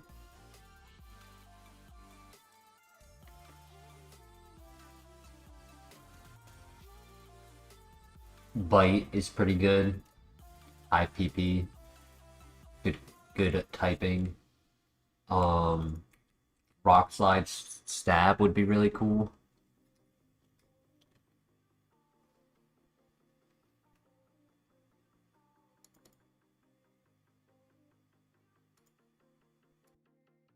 Poison Point, that's good to know.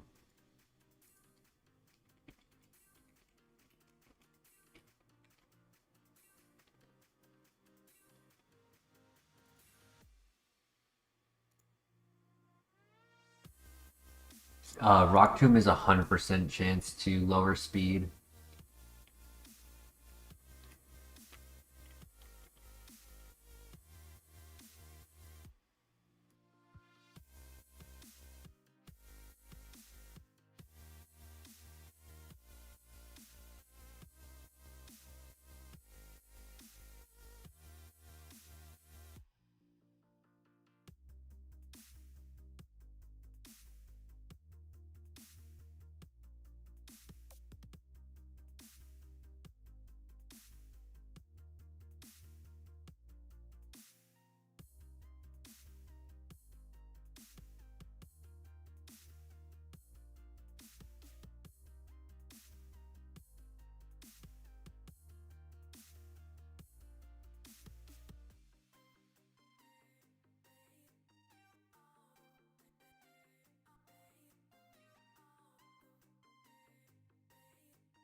Alright, good luck.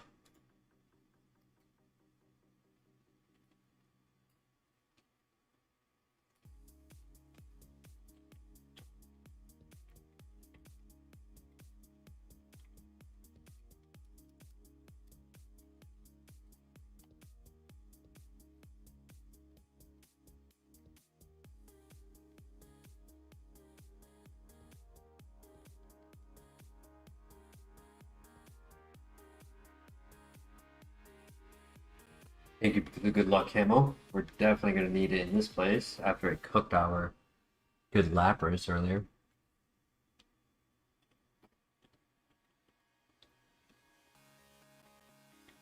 Power Herb.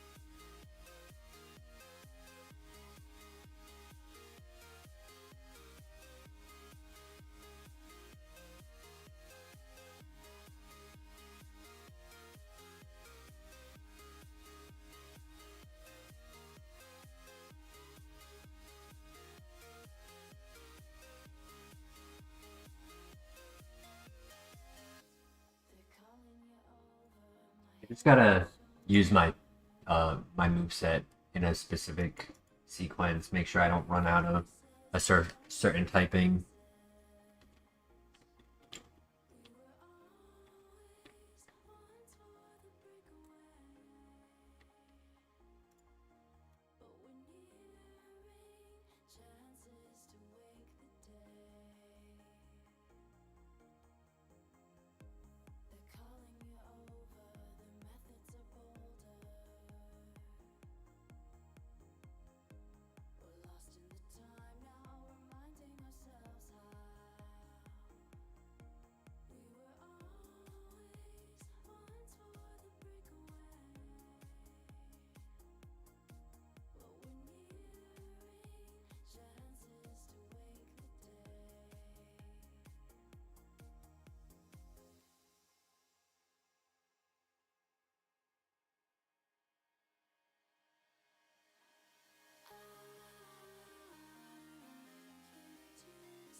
Flare Blitz? Hmm. Do I get rid of Sweet Scent? It is a recoil move. It has a 10% chance to burn. Sweet Scent helps evasion drops, right? It lowers their evasion, so it would make Bone Rush more likely to hit. But in some scenarios, it actually could be useful. Yeah, imagine it, seeing an Aerodactyl with Shadow Force, that'd be scary. I don't need it, but it would be nice to have. It's just whether or not we think Sweet Scent is nice to have for Bone Rush. That's the big question.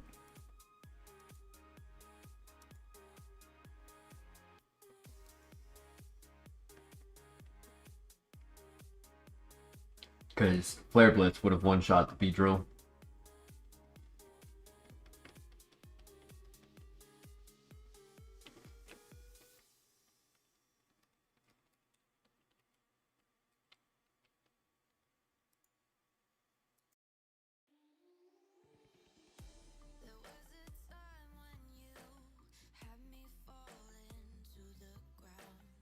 Great para.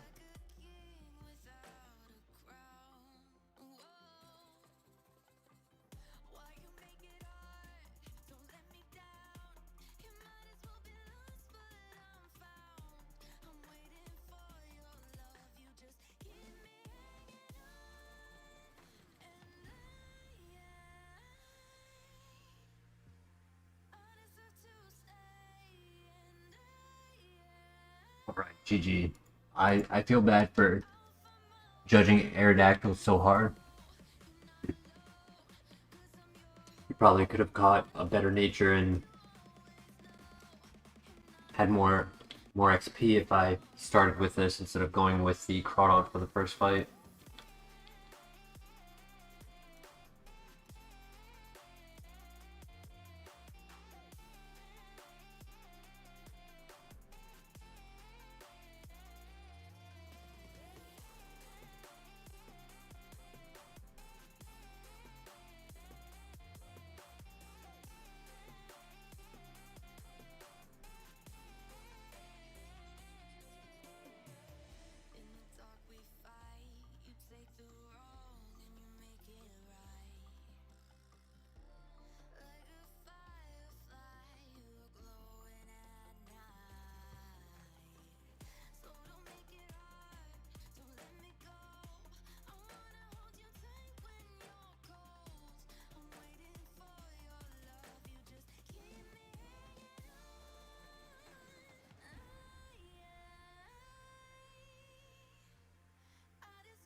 You mean one with Serene Grace, Rock Slide would be broken? Facts. Rock Slide Force Palm would be diabolical. 60% chance to paralyze and flinch would be absolutely diabolical. But give me one quick second. I just want to grab a drink. I'm not even gonna throw on the BRB.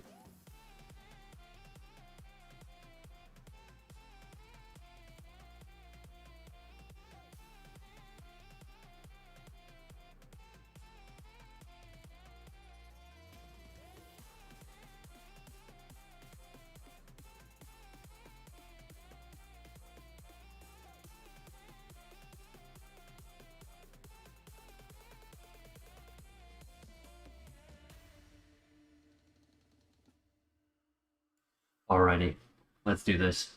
Big win. Good luck. Yeah, Drill Peck would be nice just for power. Any stab.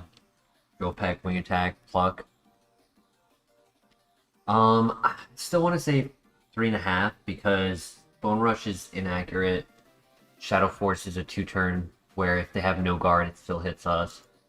Or like, I want a little bit more PP and a little bit more consistency with our strategy.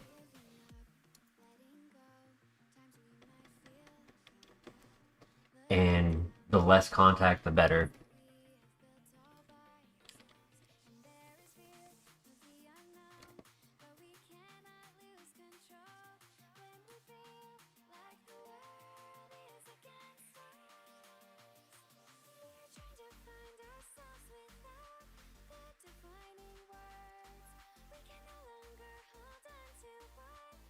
1 damage, nice. I had a feeling he would tank.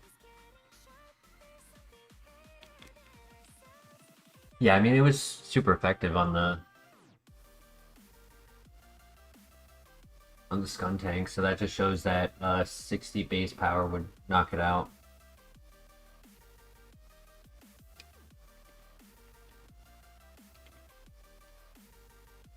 Alright, no stupid paralyzed shenanigans, because one thing about Serene Grace, right? If I get Force Palm paralyzes, if they have the ability Synchronize, we would also get paralyzed. Shadow Claw. Shadow Claw doesn't get the high crit rate doubled with Serene Grace, but I see the concept. Rock Slide and then last move slot for setup. That would work. Alright, good luck.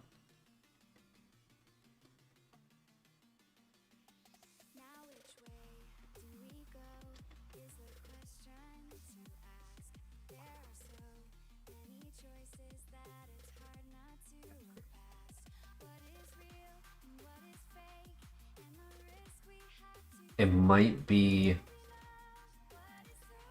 Solid Rock for that to live.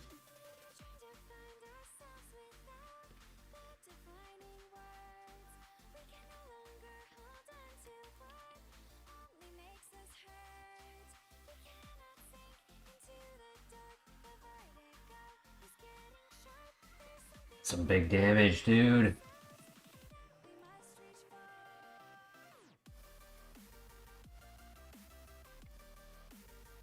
Is the ace? Nice.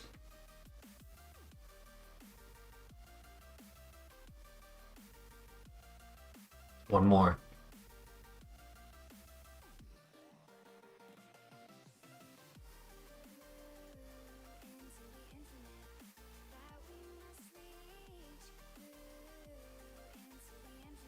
GG. Wow.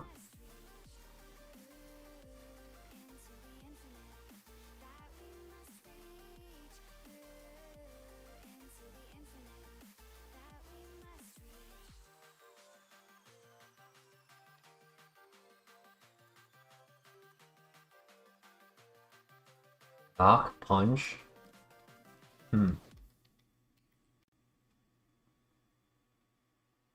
The Bone Rush was a little scary, yeah, because I kept hitting 2.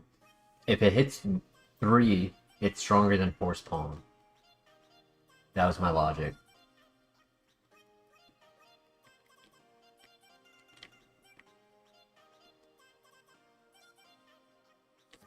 We're not so much slow, it's just that I think there was a fast...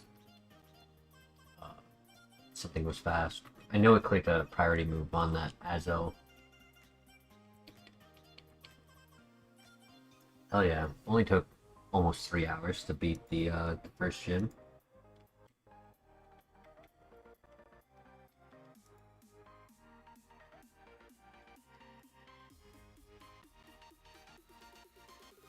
Take that for PP, true. Very true. Do we take that over Flare Blitz? Or, I mean, Bone Rushes are no contact, so I don't think we can, per se, get rid of that right now.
I mean, it is a little bit for coverage.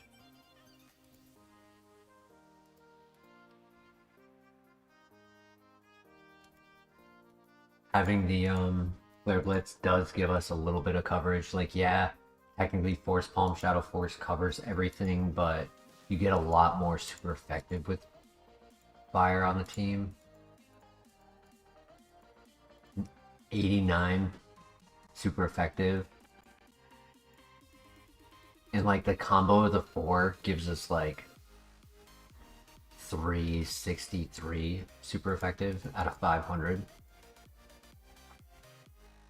It is a good finisher. I don't deny that.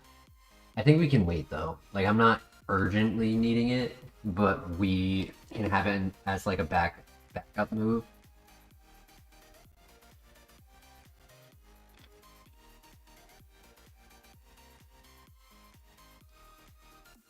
I can't use that. That sucks.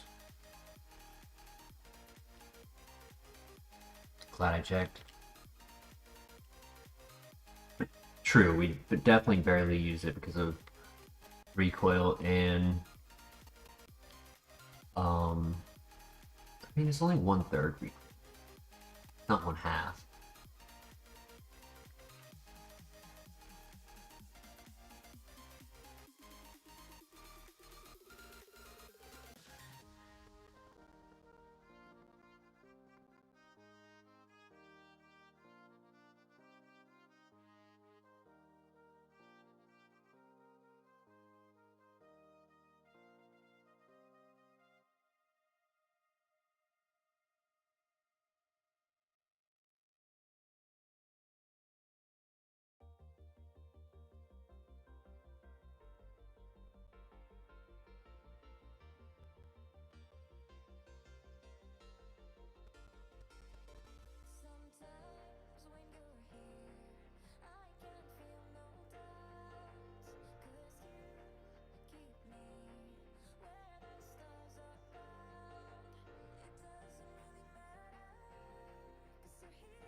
Yeah, the nature is definitely depressing for sure. And if we could get bulk up, I would take bulk up for sure. That would be a very good move.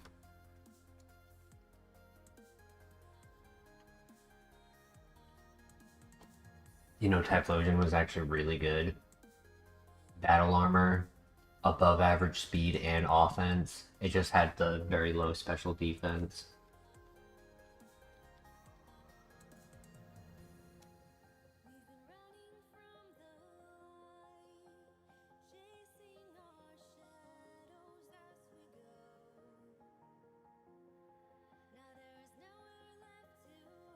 Green Shard, great find.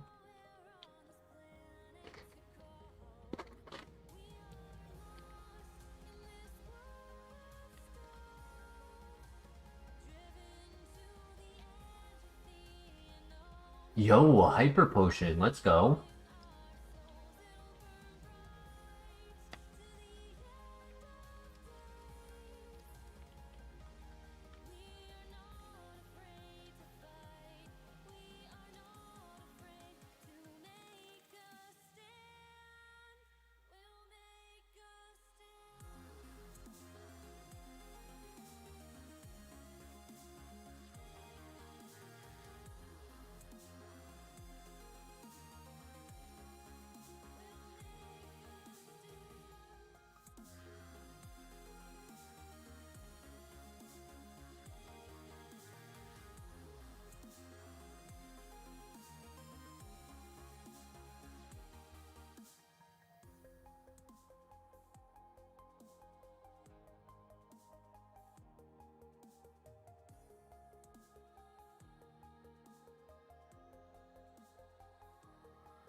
Do we have any name suggestions for Aerodactyl?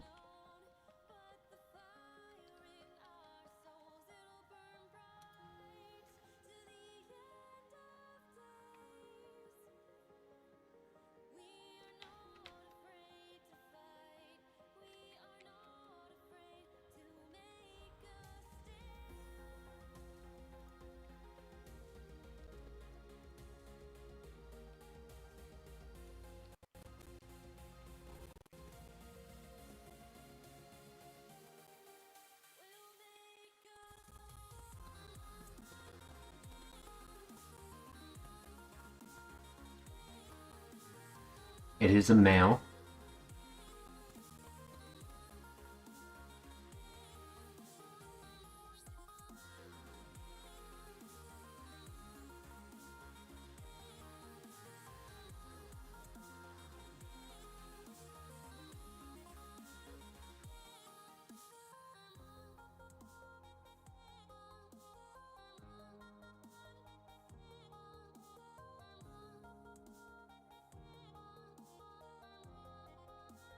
And just a quick reminder to everyone, don't forget to leave a like on the stream. Every night we keep getting big numbers. 99 viewers at the moment, 9 likes.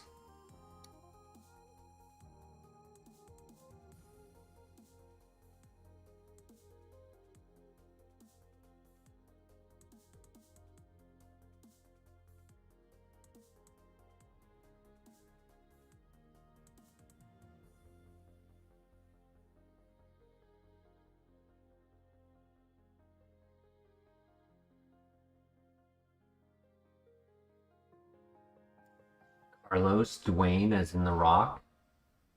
Did you guys see that there's a they're making a Jumanji 3?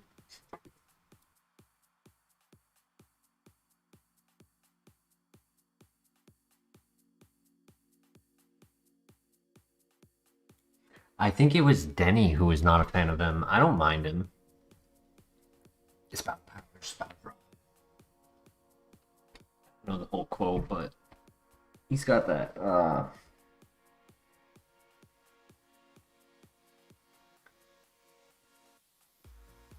someone in the chat was not a fan, correct?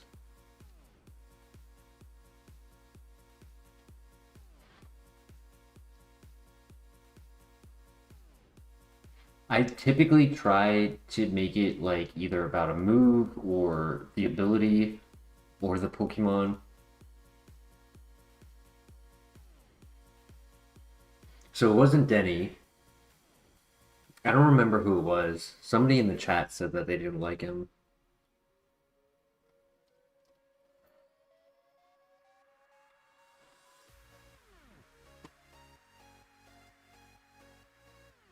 What is the name of the character he plays in Moana?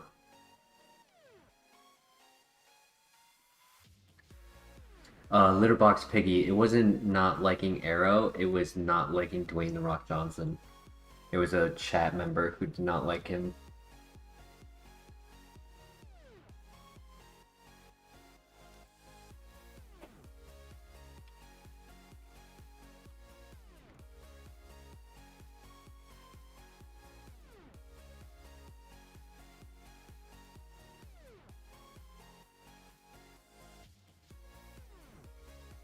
Maui.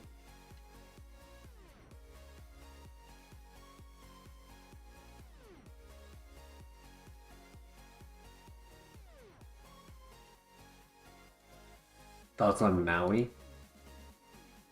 Maui.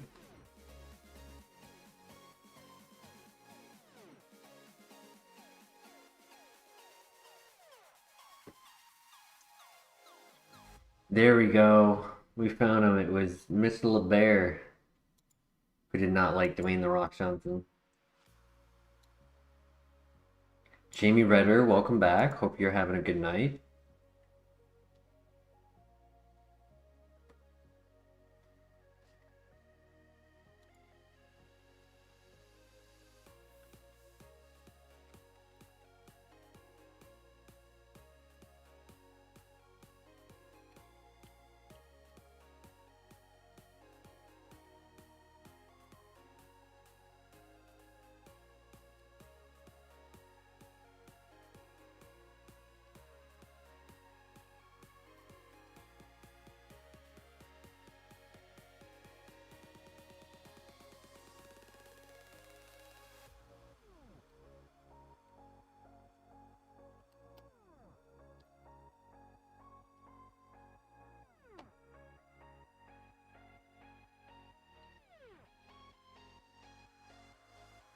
A pterodactyl is a chicken.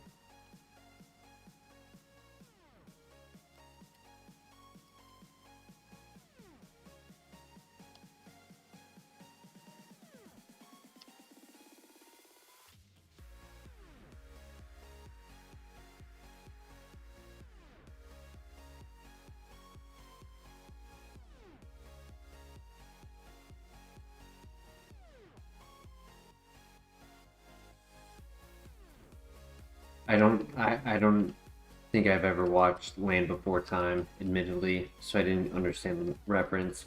When I read Petrie, the only thing I could think of was Petri dish, and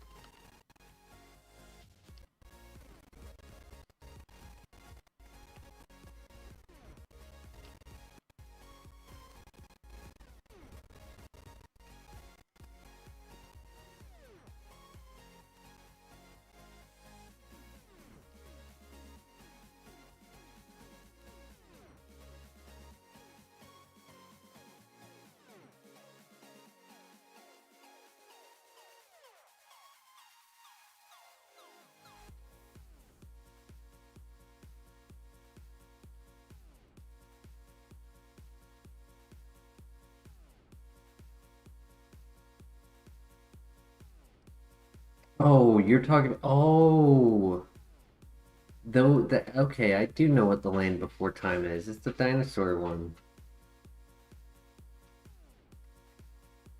I don't know why I never remembered that being the name of that movie. Maui Wowie is the name of paper uh wraps, technically some of the wraps.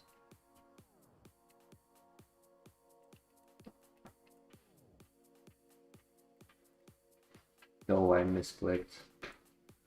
Oh, I misclicked.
Yeah, it's it's weird. I don't know why they did that.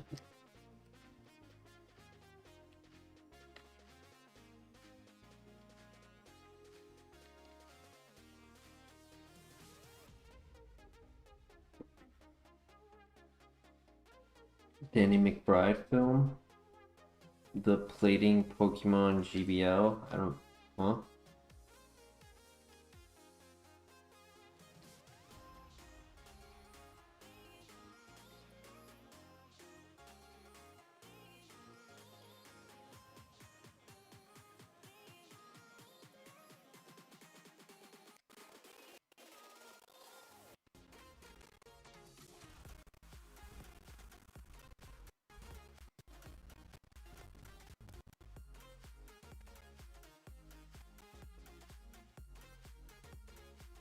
Yo, Astro Joey, welcome to the chat. Been lurking for a while, and you show up in your recommendations. Thanks for the consistency and great content. Thank you so much, Astro. That warms my heart. I'm glad that somebody comes out of the shadows to share with me that the numbers are real for the viewers, because it has been tough to consciously feel good about seeing these high numbers, and I appreciate your consistency in coming by to say hello, or coming by to just view and help help our numbers grow. We did just get the escape rope before going into the cave, so we get to go back and grab those items.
Yo, Camo with the 5 gifted.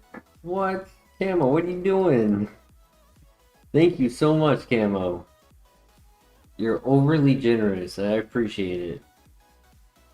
Laser Dog with the gifted, congrats. Junior to Pokemon Kid, well, congrats. Mizuhawk, congrats. Hoppy Bugs, congrats. Burno, congrats. Big W's in the chat for Camo.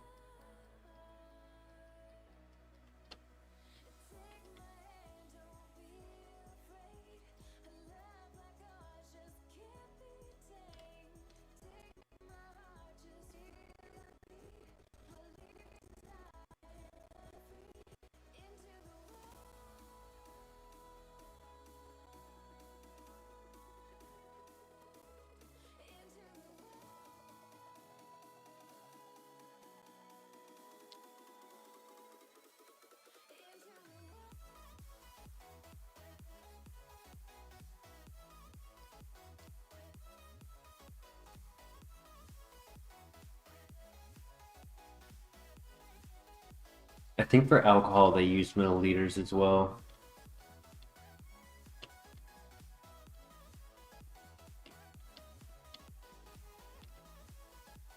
I just don't drink a lot of alcohol, so I don't know.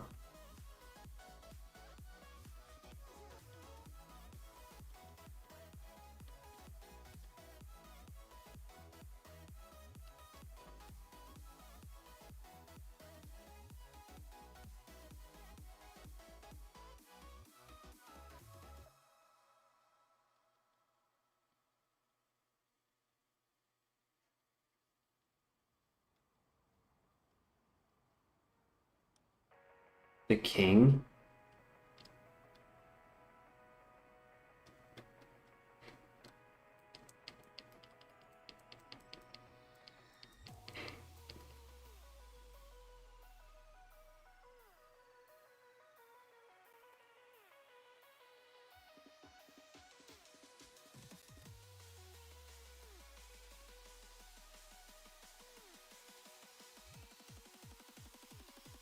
Stockpile. Do we really need the bulk? I don't think so. That's unfortunate, because our next move isn't until after the gym. 18 shots in.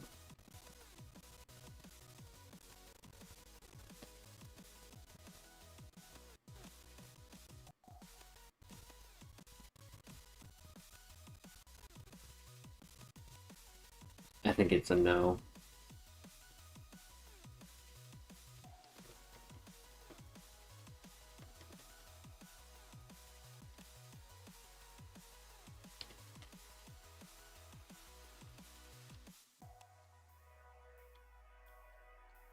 You know what would be a really interesting move?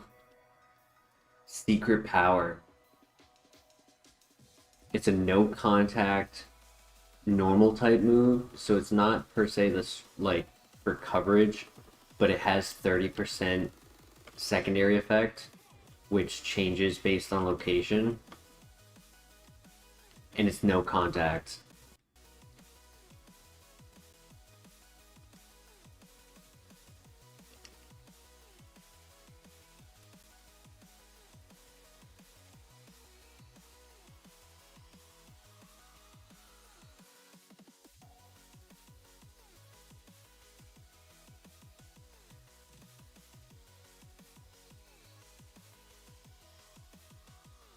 Actually, I am headed to the escape room, not the shard.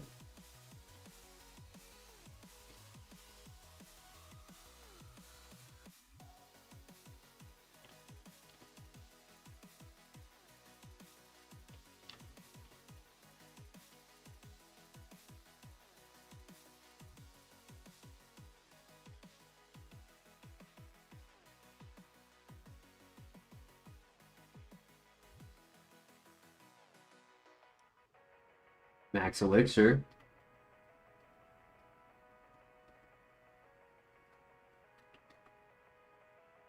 Well, Conberry is electric resistance. Alright, I mean, not the worst.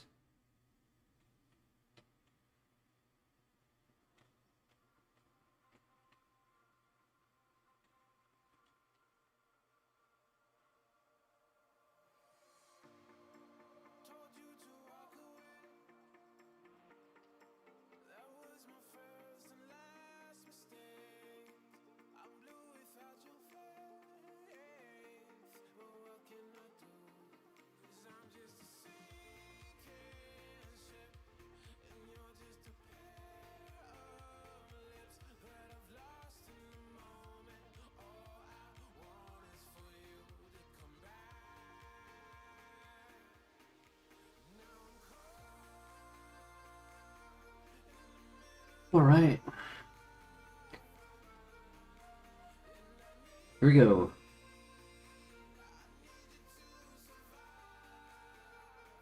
Yeah, this is an uncommon runner. I mean, sometimes we'll run physical attackers if it's what's offered. But Serene Grace is uncommon to get comboed with anything. Welcome back, Christian.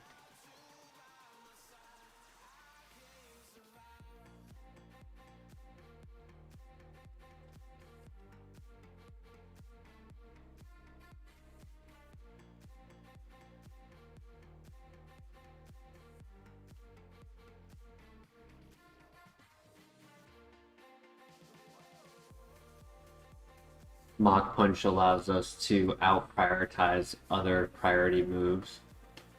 Lepa Berry is a good item.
Thunder Punch is 10% chance to para.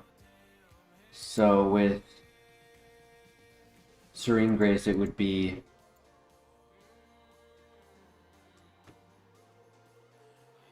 Serene Grace should make it 20%. Sorry, trying to reset my controller.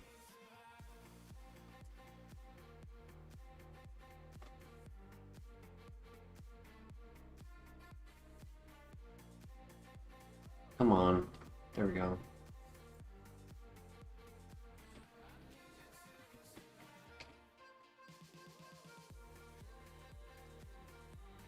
Yo, let's go. Full restore. Yeah, Camo. Numbers have been doing pretty good.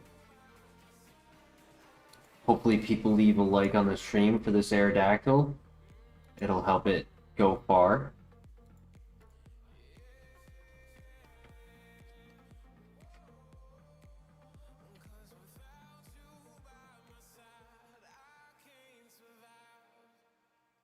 I'm glad I didn't click Shadow Force turn 1. I almost did.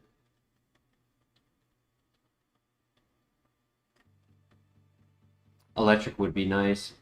Needle Arm for the flinch would be nice.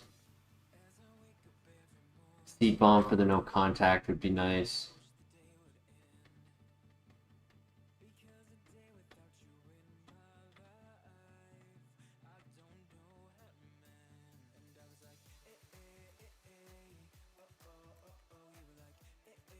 The Master Ball to throw at Red's final Pokemon.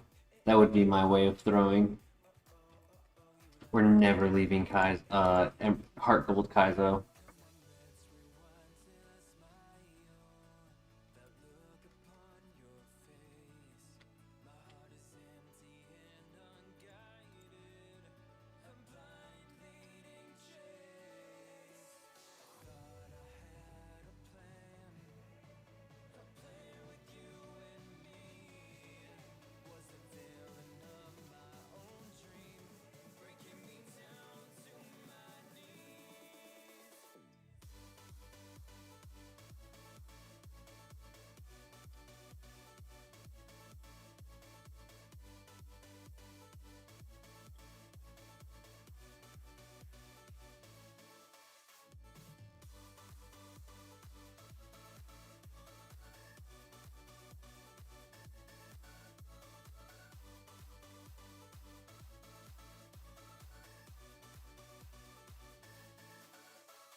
Correct. Rock Slide has a 30% flinch rate. And would be no contact like Bone Rush. It would have 75 base power with stab, giving it 108. I might be wrong on that calc. It's like quick mental calc. Yeah, I'm definitely wrong on that. 37. So 113 actually. Rock Slide would be 113. And it would be 90 accuracy, as well as hit both Pokemon in a double fight. So overall, a really good move to get if we could. The inaccuracy is always a scare, but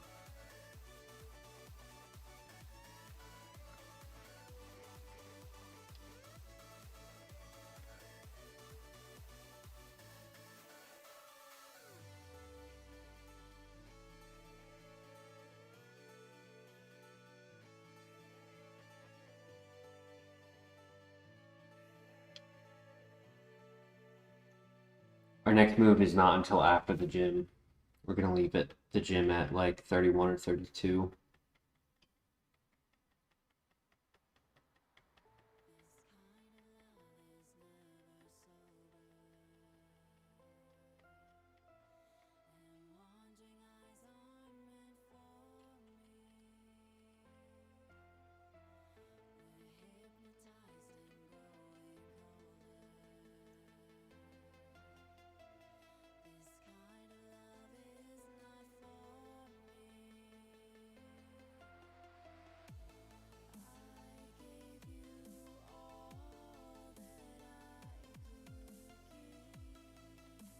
Ow. I misclicked.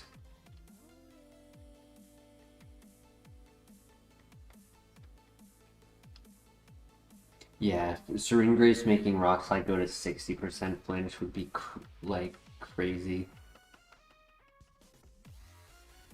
Alright, GG.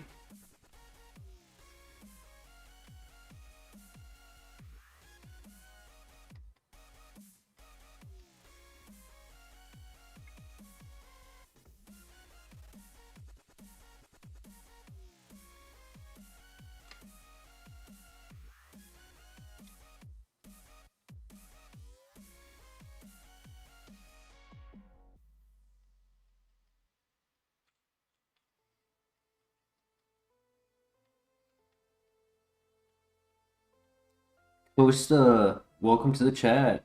Is it modest? Unfortunately, we have a modest nature, complete opposite of what we wanted. Yes, very sad nature indeed. Whirlwind is resisted. Critical hit, nice. Whooper.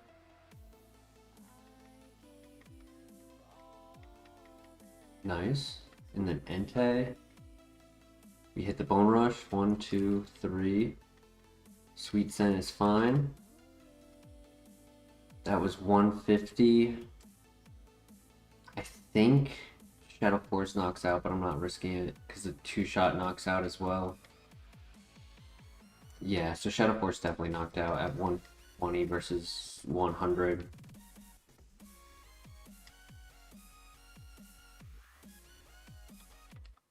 Costa or Costa, if I'm saying it wrong, I apologize. If you have any other questions about Kaizo or the challenge we're playing, feel free to ask. If you're well versed in this challenge, we have 3 wins: FireRed, National Dex FireRed, and National Dex Emerald. And we've been doing HeartGold for about a year and a half.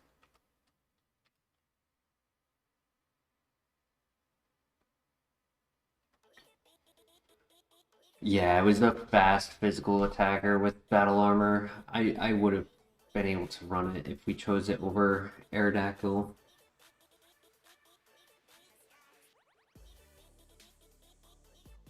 We caught Typhlosion as our HM Pokemon, not as a pivot.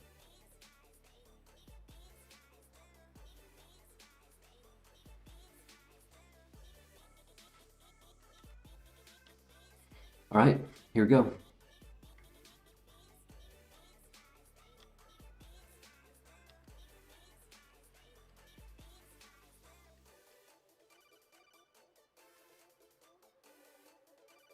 Good luck.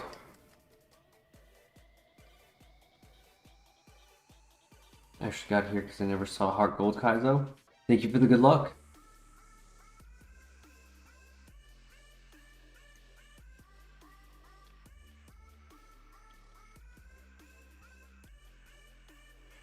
In my opinion, it's the hardest Kaizo.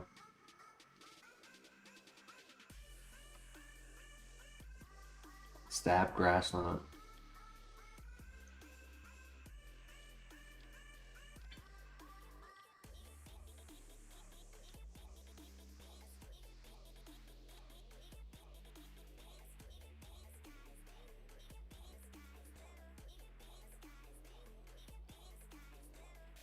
Next week when we do our last ladder battle of the draft league, we'll be versing our good friend Lord Wolfgang. His team has Tyranitar and Aerodactyl, so I'm gonna have to find a way to counter that. Sandstream Onyx, that's cool. Regigigas.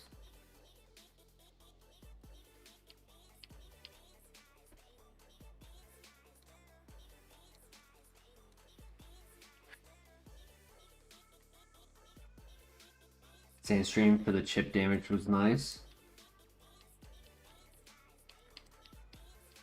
And then it also gave us a special defense boost versus that Dragon Pulse.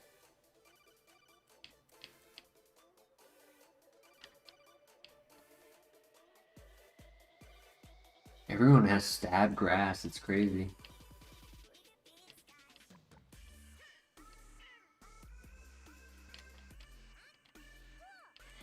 I think we do Shadow Force turn 1 of this double fight.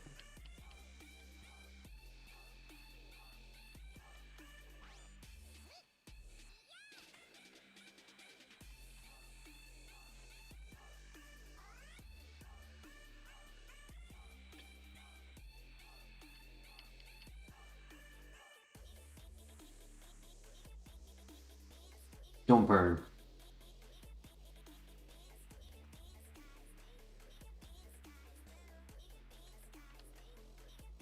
Oh no, no, no, no, no, no, no, no, no, no. Oh my god, dude!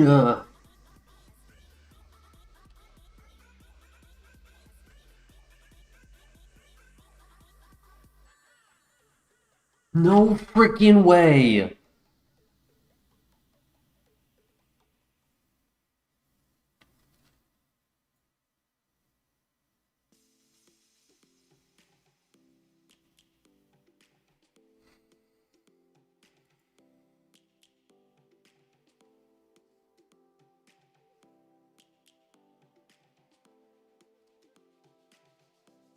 Oh my god, we were getting sicker fire ourselves. Oh.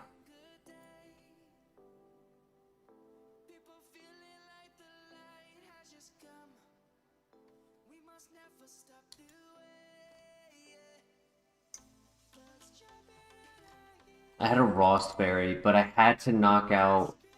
I had a Rostberry that I should have been holding in that fight. I looked at it when I went into the gym and I was like, nah, I'll be fine. And I should have either been holding it or just gone for the Force Palm into the Beldum. I was trying to save 6 for the 6th Pokemon. It had no defense. I should have just gone for the Force Palm, damn it.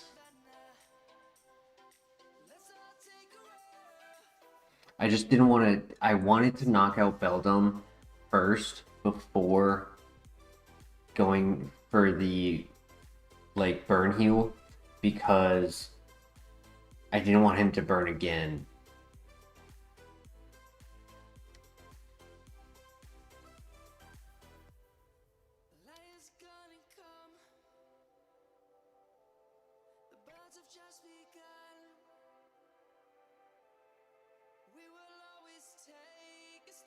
Yeah, if I got burned at Bugsy, it would have been really bad as well.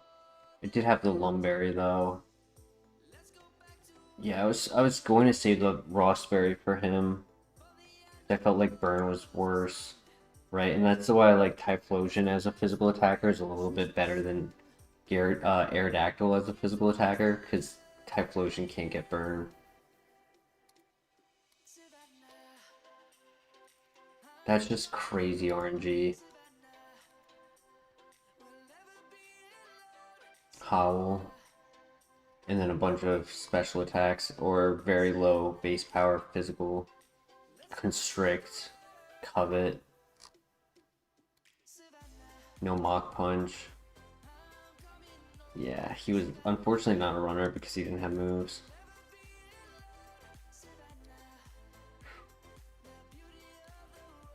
Tanky Slowbro, holy.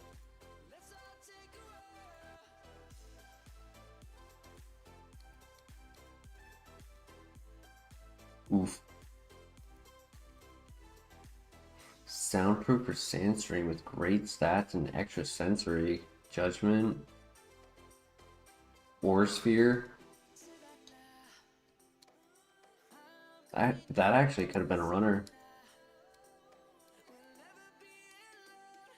Oh my god, dude, and I got rid of him. Seed Flare, Dragon Pulse, Water Pulse. Charge Beam, Luster Purge, Flash Cannon, Air Cutter, Psybeam. Oh my god. Oh, it's so sad. I should have stuck with Crawdon, man. That would have a crazy underdog right there.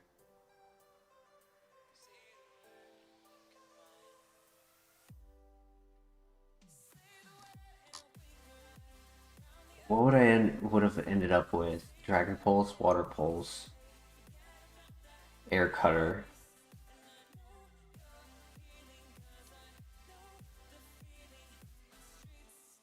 and then probably Charge Beam.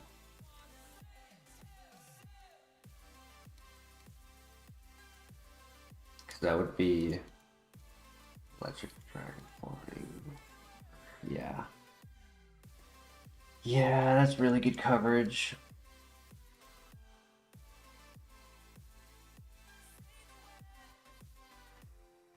You did say run the crustacean.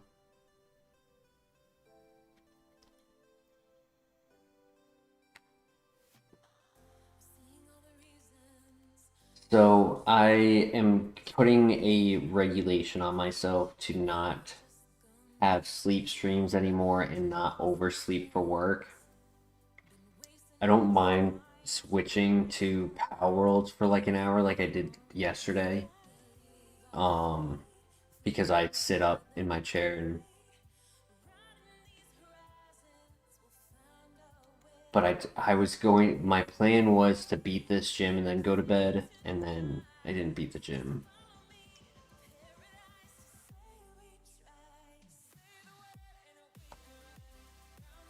So I'm down to do some Power World if you guys are. But I'm not gonna do another file because then I'll just stay up and I'll regret it tomorrow when I oversleep for work. Speaking of which, it's payday.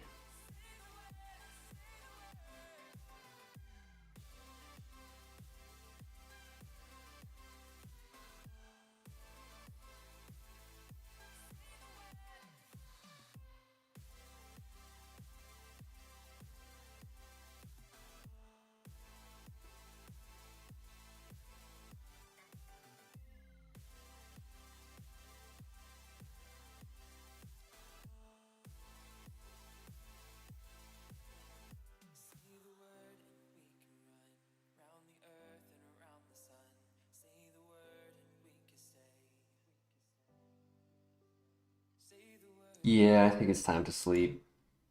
But I appreciate everyone coming by. It was a good stream. It's just unfortunate minor things really snowballed.